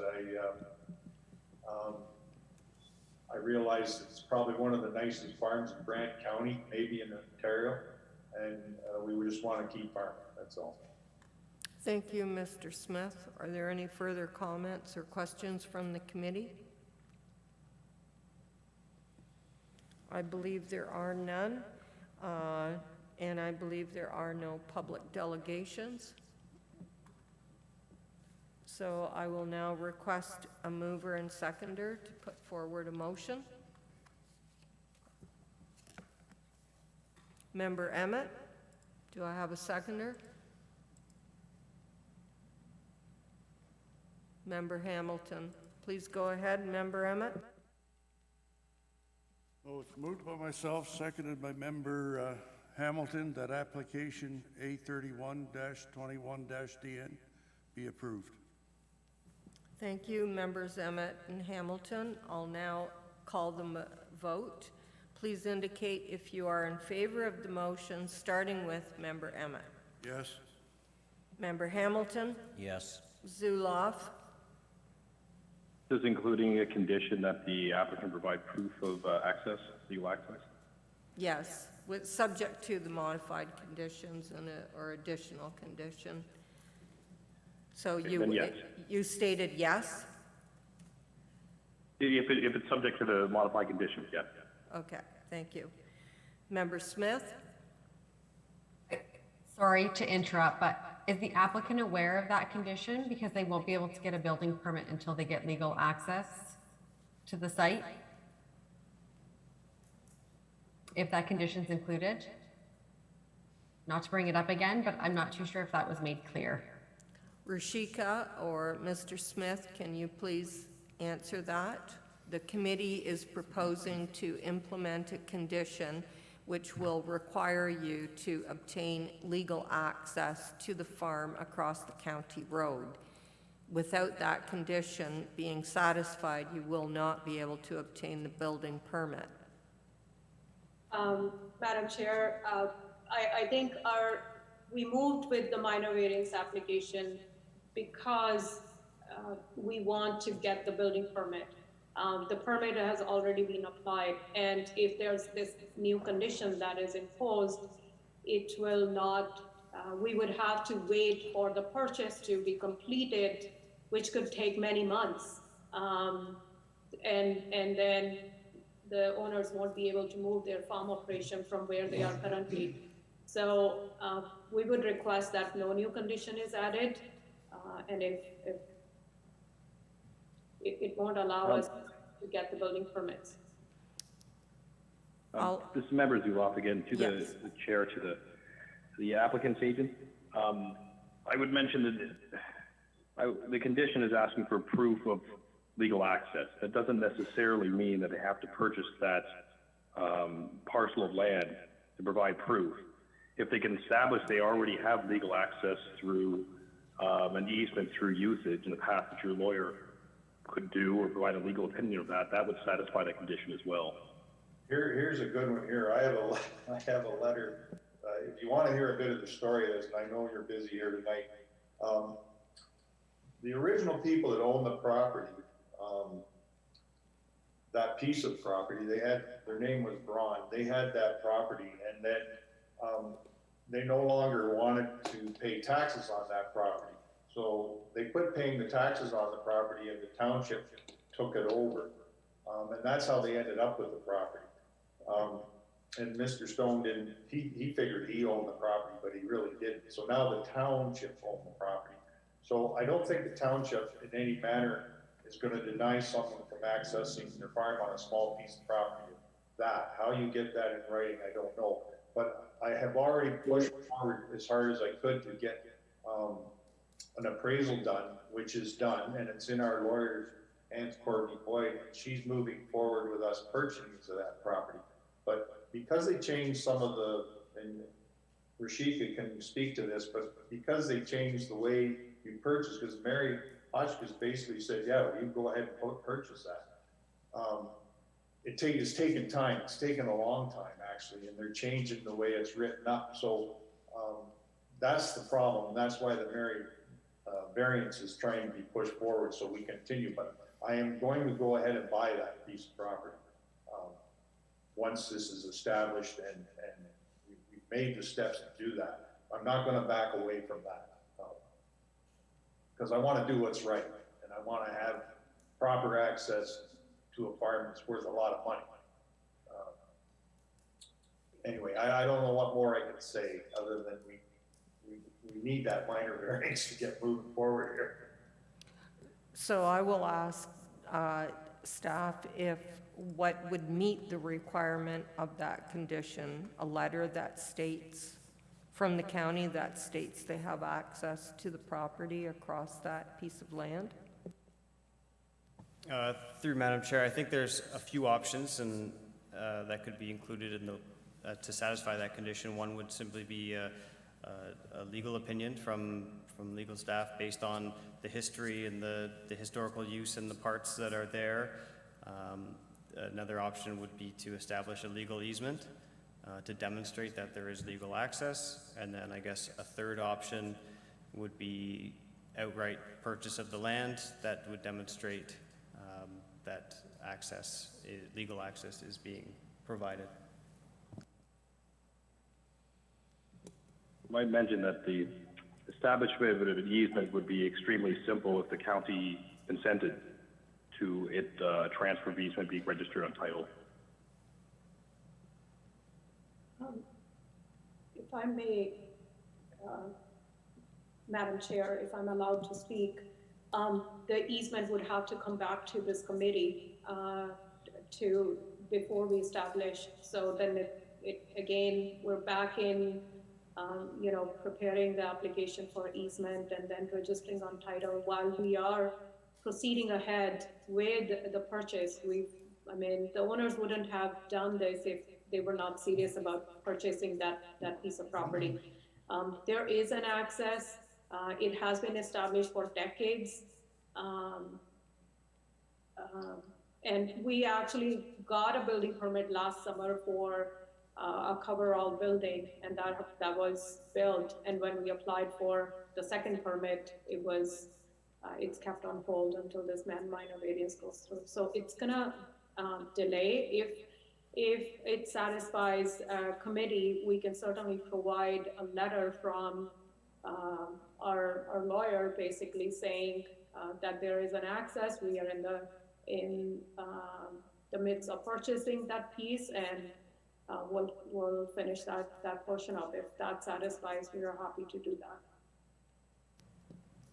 Member Zuloff, if you can get a legal opinion that there is legal access to the property, like a right-of-way based on past usage, that would be satisfactory for that condition. Yeah, we're willing to do whatever it takes. So like I said, I'm not trying to cause waves here. I appreciate your time and efforts here. If we need to do that and that would satisfy you until we can purchase that, I'll get on that tomorrow. Thank you. Does that satisfy your requirement, Member Zuloff? Yeah, yes, it does. And does that answer your question, Member Smith? Yes, thank you. I just wanted to make sure it was made clear. I'm good now. Sorry about that. No, I agree. Thank you. So, Member Smith, you voted yes then? It's a no, sorry. Are we voting to have the condition or not? The motion was put forth. We need to backtrack. by Member Emmett, including the condition of proof of access, right? And staff has indicated that a legal opinion or a letter would suffice to meet that condition. Is that correct? Through Madam Chair, that is correct. Yes. And Member Smith, you have voted no? Correct. Member Zuloff, just to recap, you voted yes with the... Yes. Okay, thank you. Yep. For the record. Member Schmidt? Yes. And Brown, yes. The motion has carried. The application has been approved. Thank you.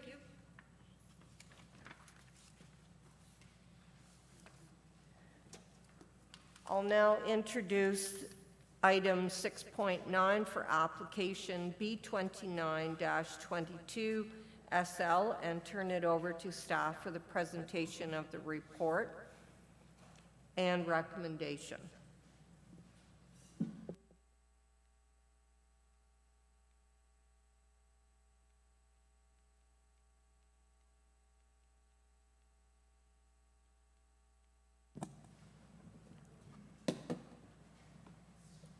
This is a boundary adjustment for lands located at 31 7th Concession within the Geographic Township of Brantford.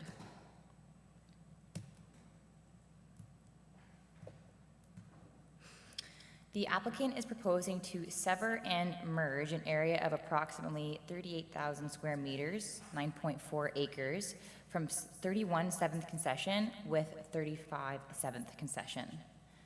The subject lands, well, actually, sorry, just to provide you with some more background here. So on the drawing here, I apologize for the poor quality. So part 1 and part 2, they're currently one parcel, and part 1 is going to be joining with part 3. The subject lands are located on the south side of 7th Concession Road. Lands municipally known as 31 7th Concession Road are rectangular in shape, having an approximate frontage of 32 meters and an area of 1.2 acres. Once the severance is completed, the retained parcel is expected to have an area of approximately 1 acre with no change to the frontage. The lands municipally known as 35 7th Concession are irregular in shape, with an approximate frontage of 71.3 meters and an area of approximately 5.3 acres. With the addition of the severed parcel, the lands are expected to have an area of approximately 14.8 acres and no change to the frontage. The subject lands are designated natural heritage within the County of Brant official plan. The proposed boundary adjustment is in conformity with the County of Brant official plan for the following reasons. No new residential lot is being created. The proposed adjustment will improve the connectivity of the existing natural heritage features. The subject lands are privately serviced, and the existing dwellings are permitted. There is an existing dwelling on both parcels. These subject lands are zoned as natural heritage within the County of Brant zoning bylaw. There are no development standards for the natural heritage zone. Existing structures are permitted if they were legally established and may continue to be used for that purpose. Where development does occur in the natural heritage zone, the regulations of the predominant zone category in proximity to the lot are to be used. In this instance, it is the agriculture or A zone. And however, the boundary adjustment does not meet the definition for development within the official plan. The existing frontage for each lot is not changing. The existing dwellings do meet the development standards for the agricultural zone for a dwelling. No public comments were received at the time of writing this report. It is my professional opinion that the requested boundary adjustment is consistent with the provincial policy statement, the growth plan for the Greater Golden Horseshoe, conforms to the County of Brant official plan, and maintains the intent of the County of Brant zoning bylaw. I'm recommending approval of the boundary adjustment subject to the attached conditions. And the following condition is to be added, that the severed parcel being part of 31 7th Concession become part and parcel of the abutting lands, municipally known as 35 7th Concession, and the applicant solicitor undertakes to register an application consolidation parcels to ensure the consolidation and proof of same to the Secretary Treasurer. Thank you, and happy to answer any questions.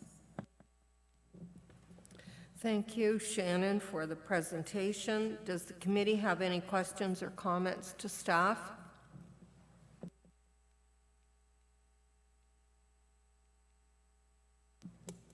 It appears there are none.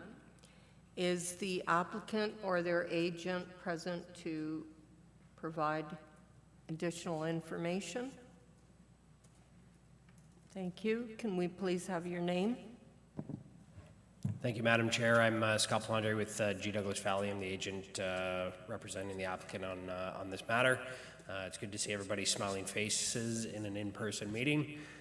So thanks to Shannon for working with us on this application, and obviously we're in agreement with her recommendation, and I can answer any questions the committee has. Does the committee have any questions or comments to the agent?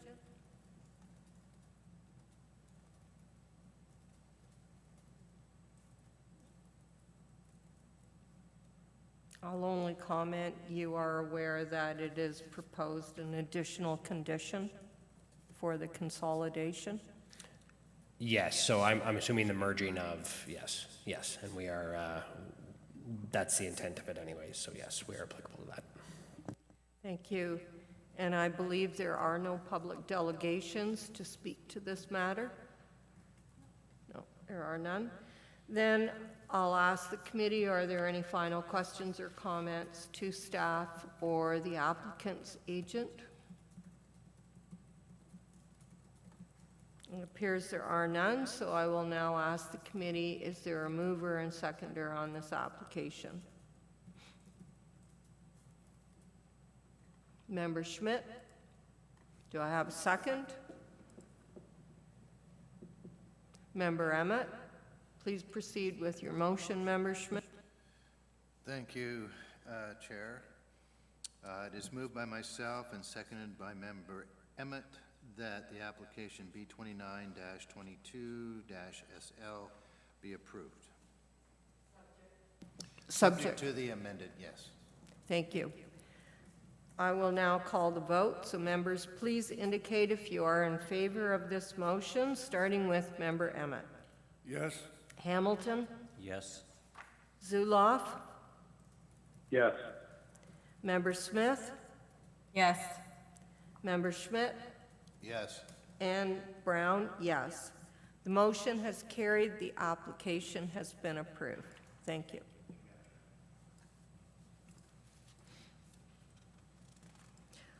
I'll now introduce item 6.10 for application A722-Sl and turn it over to staff for the presentation of the report and the recommendation.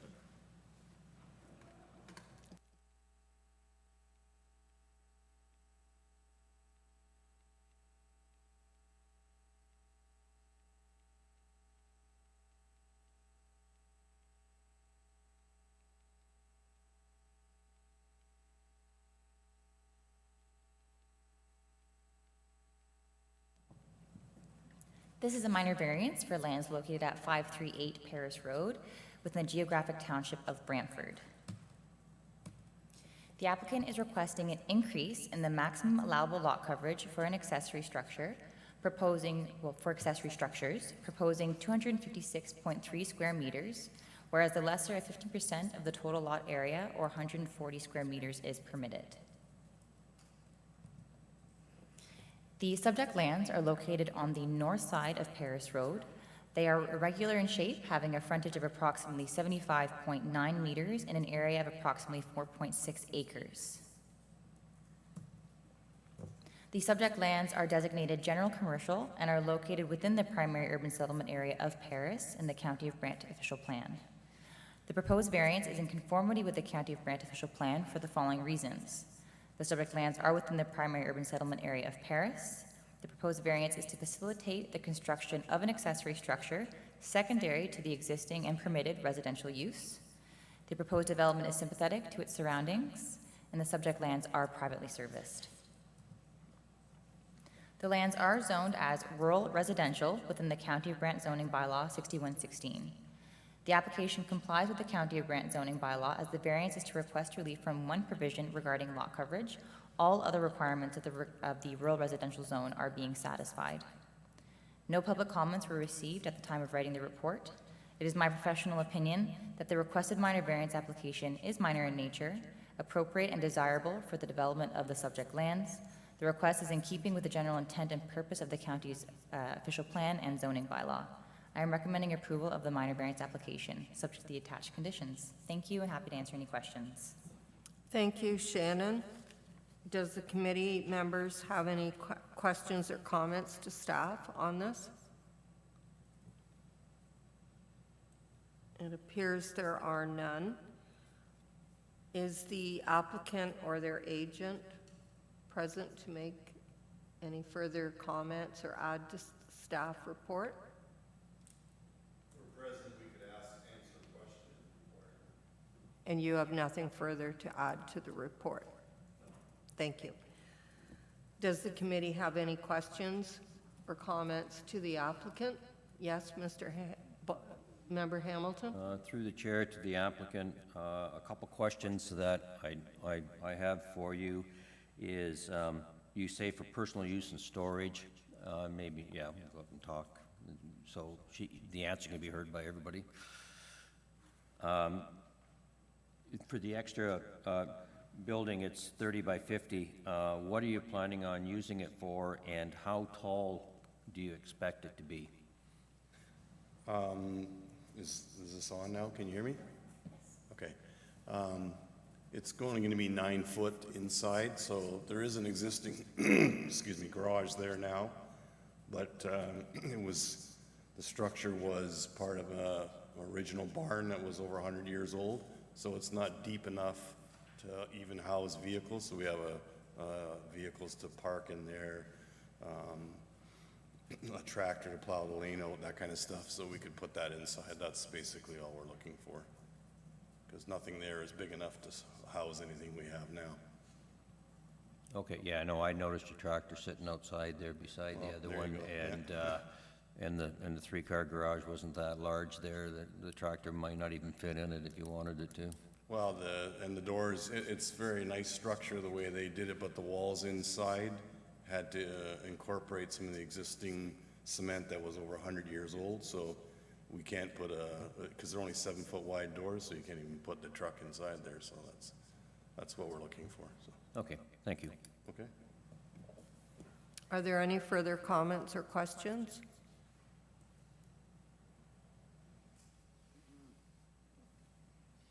And I'll ask, are there any final questions or comments from the committee members? I believe there are none, so I'll now request a mover and seconder. Member Hamilton, and do I have a second? Member Zuloff, I can second. Member Zuloff, thank you. Can you please proceed with your Okay. motion? I move that application for the minor variance A722-Sl be approved because it is minor in nature and it follows most of the zoning bylaws except for the minor variance of the County of Brandt. Thank you, members Hamilton and Zuloff. I'll now call the vote, so members, please indicate if you are in favor of the motion, starting with member Emmett. Yes. Hamilton? Yes. Zuloff? Yes. Smith? Yes. Schmidt? Yes. Brown? Yes. The motion has carried. The application has been approved. Thank you. I'll now introduce item 6.11 for application A922-DN and turn it over to staff for the presentation of the report and the recommendation.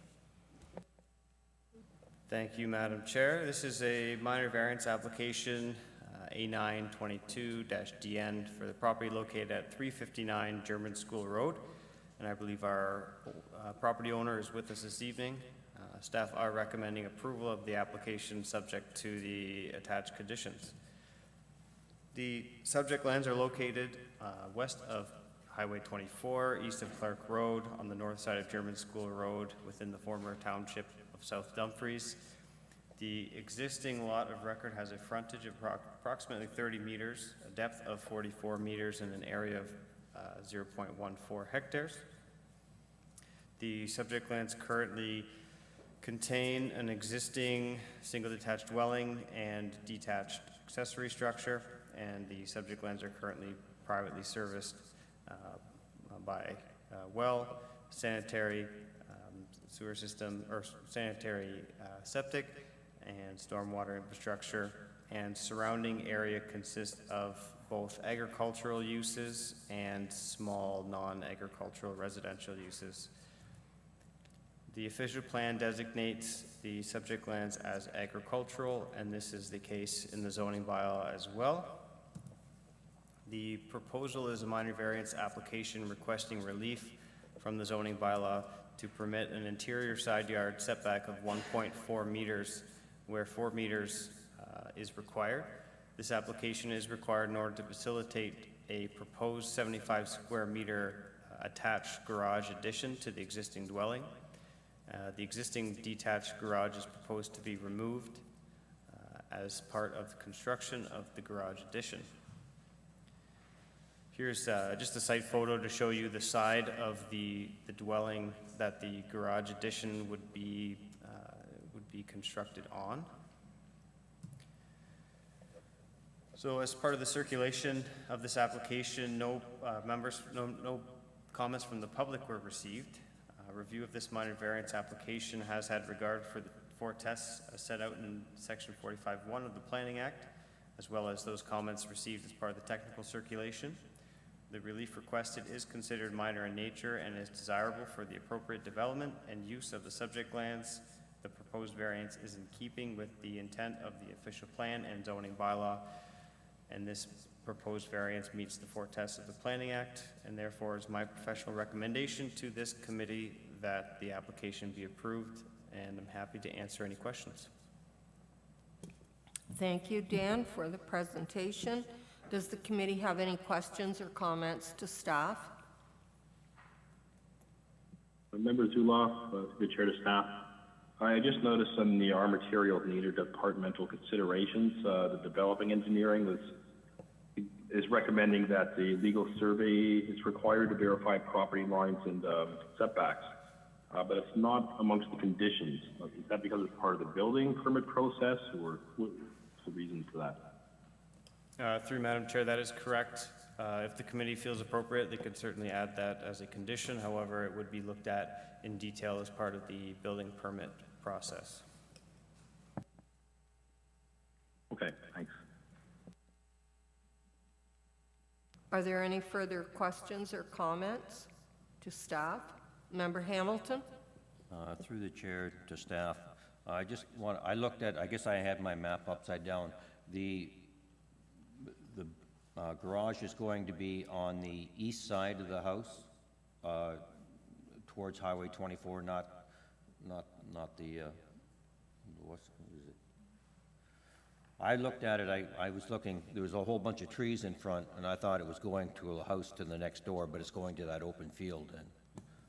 And Through you, Madam Chair, that is correct. There's a few strange things going on. Our mapping is obviously showing north to the top. The way the site plan was drawn shows German School Road to the top, which completely flips it around, which is, it did confuse me at first as well, yeah. So I did have questions before, but not once you said that, and it's fair. Thank you. Thank you. Any further questions or comments to staff?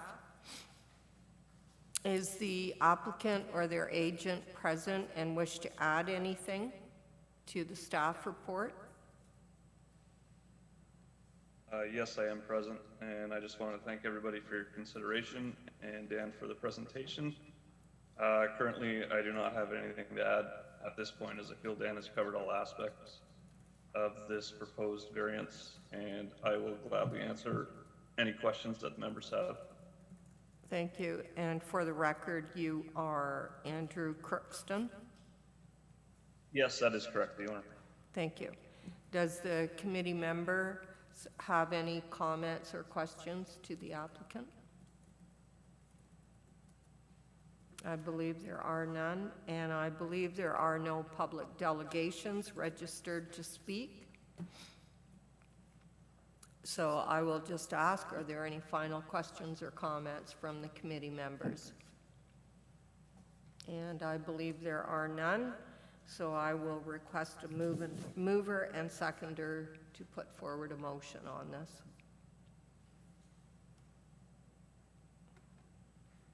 Member Schmidt? Is there a second? Member Smith? Member Smith? Member Schmidt, please provide your motion. Thank you, Chair. Moved by myself and seconded by Member Smith that application A9-22-DN be approved. Subject to, I believe Member Zuloff had proposed an additional condition, Yes. and the applicant does understand that?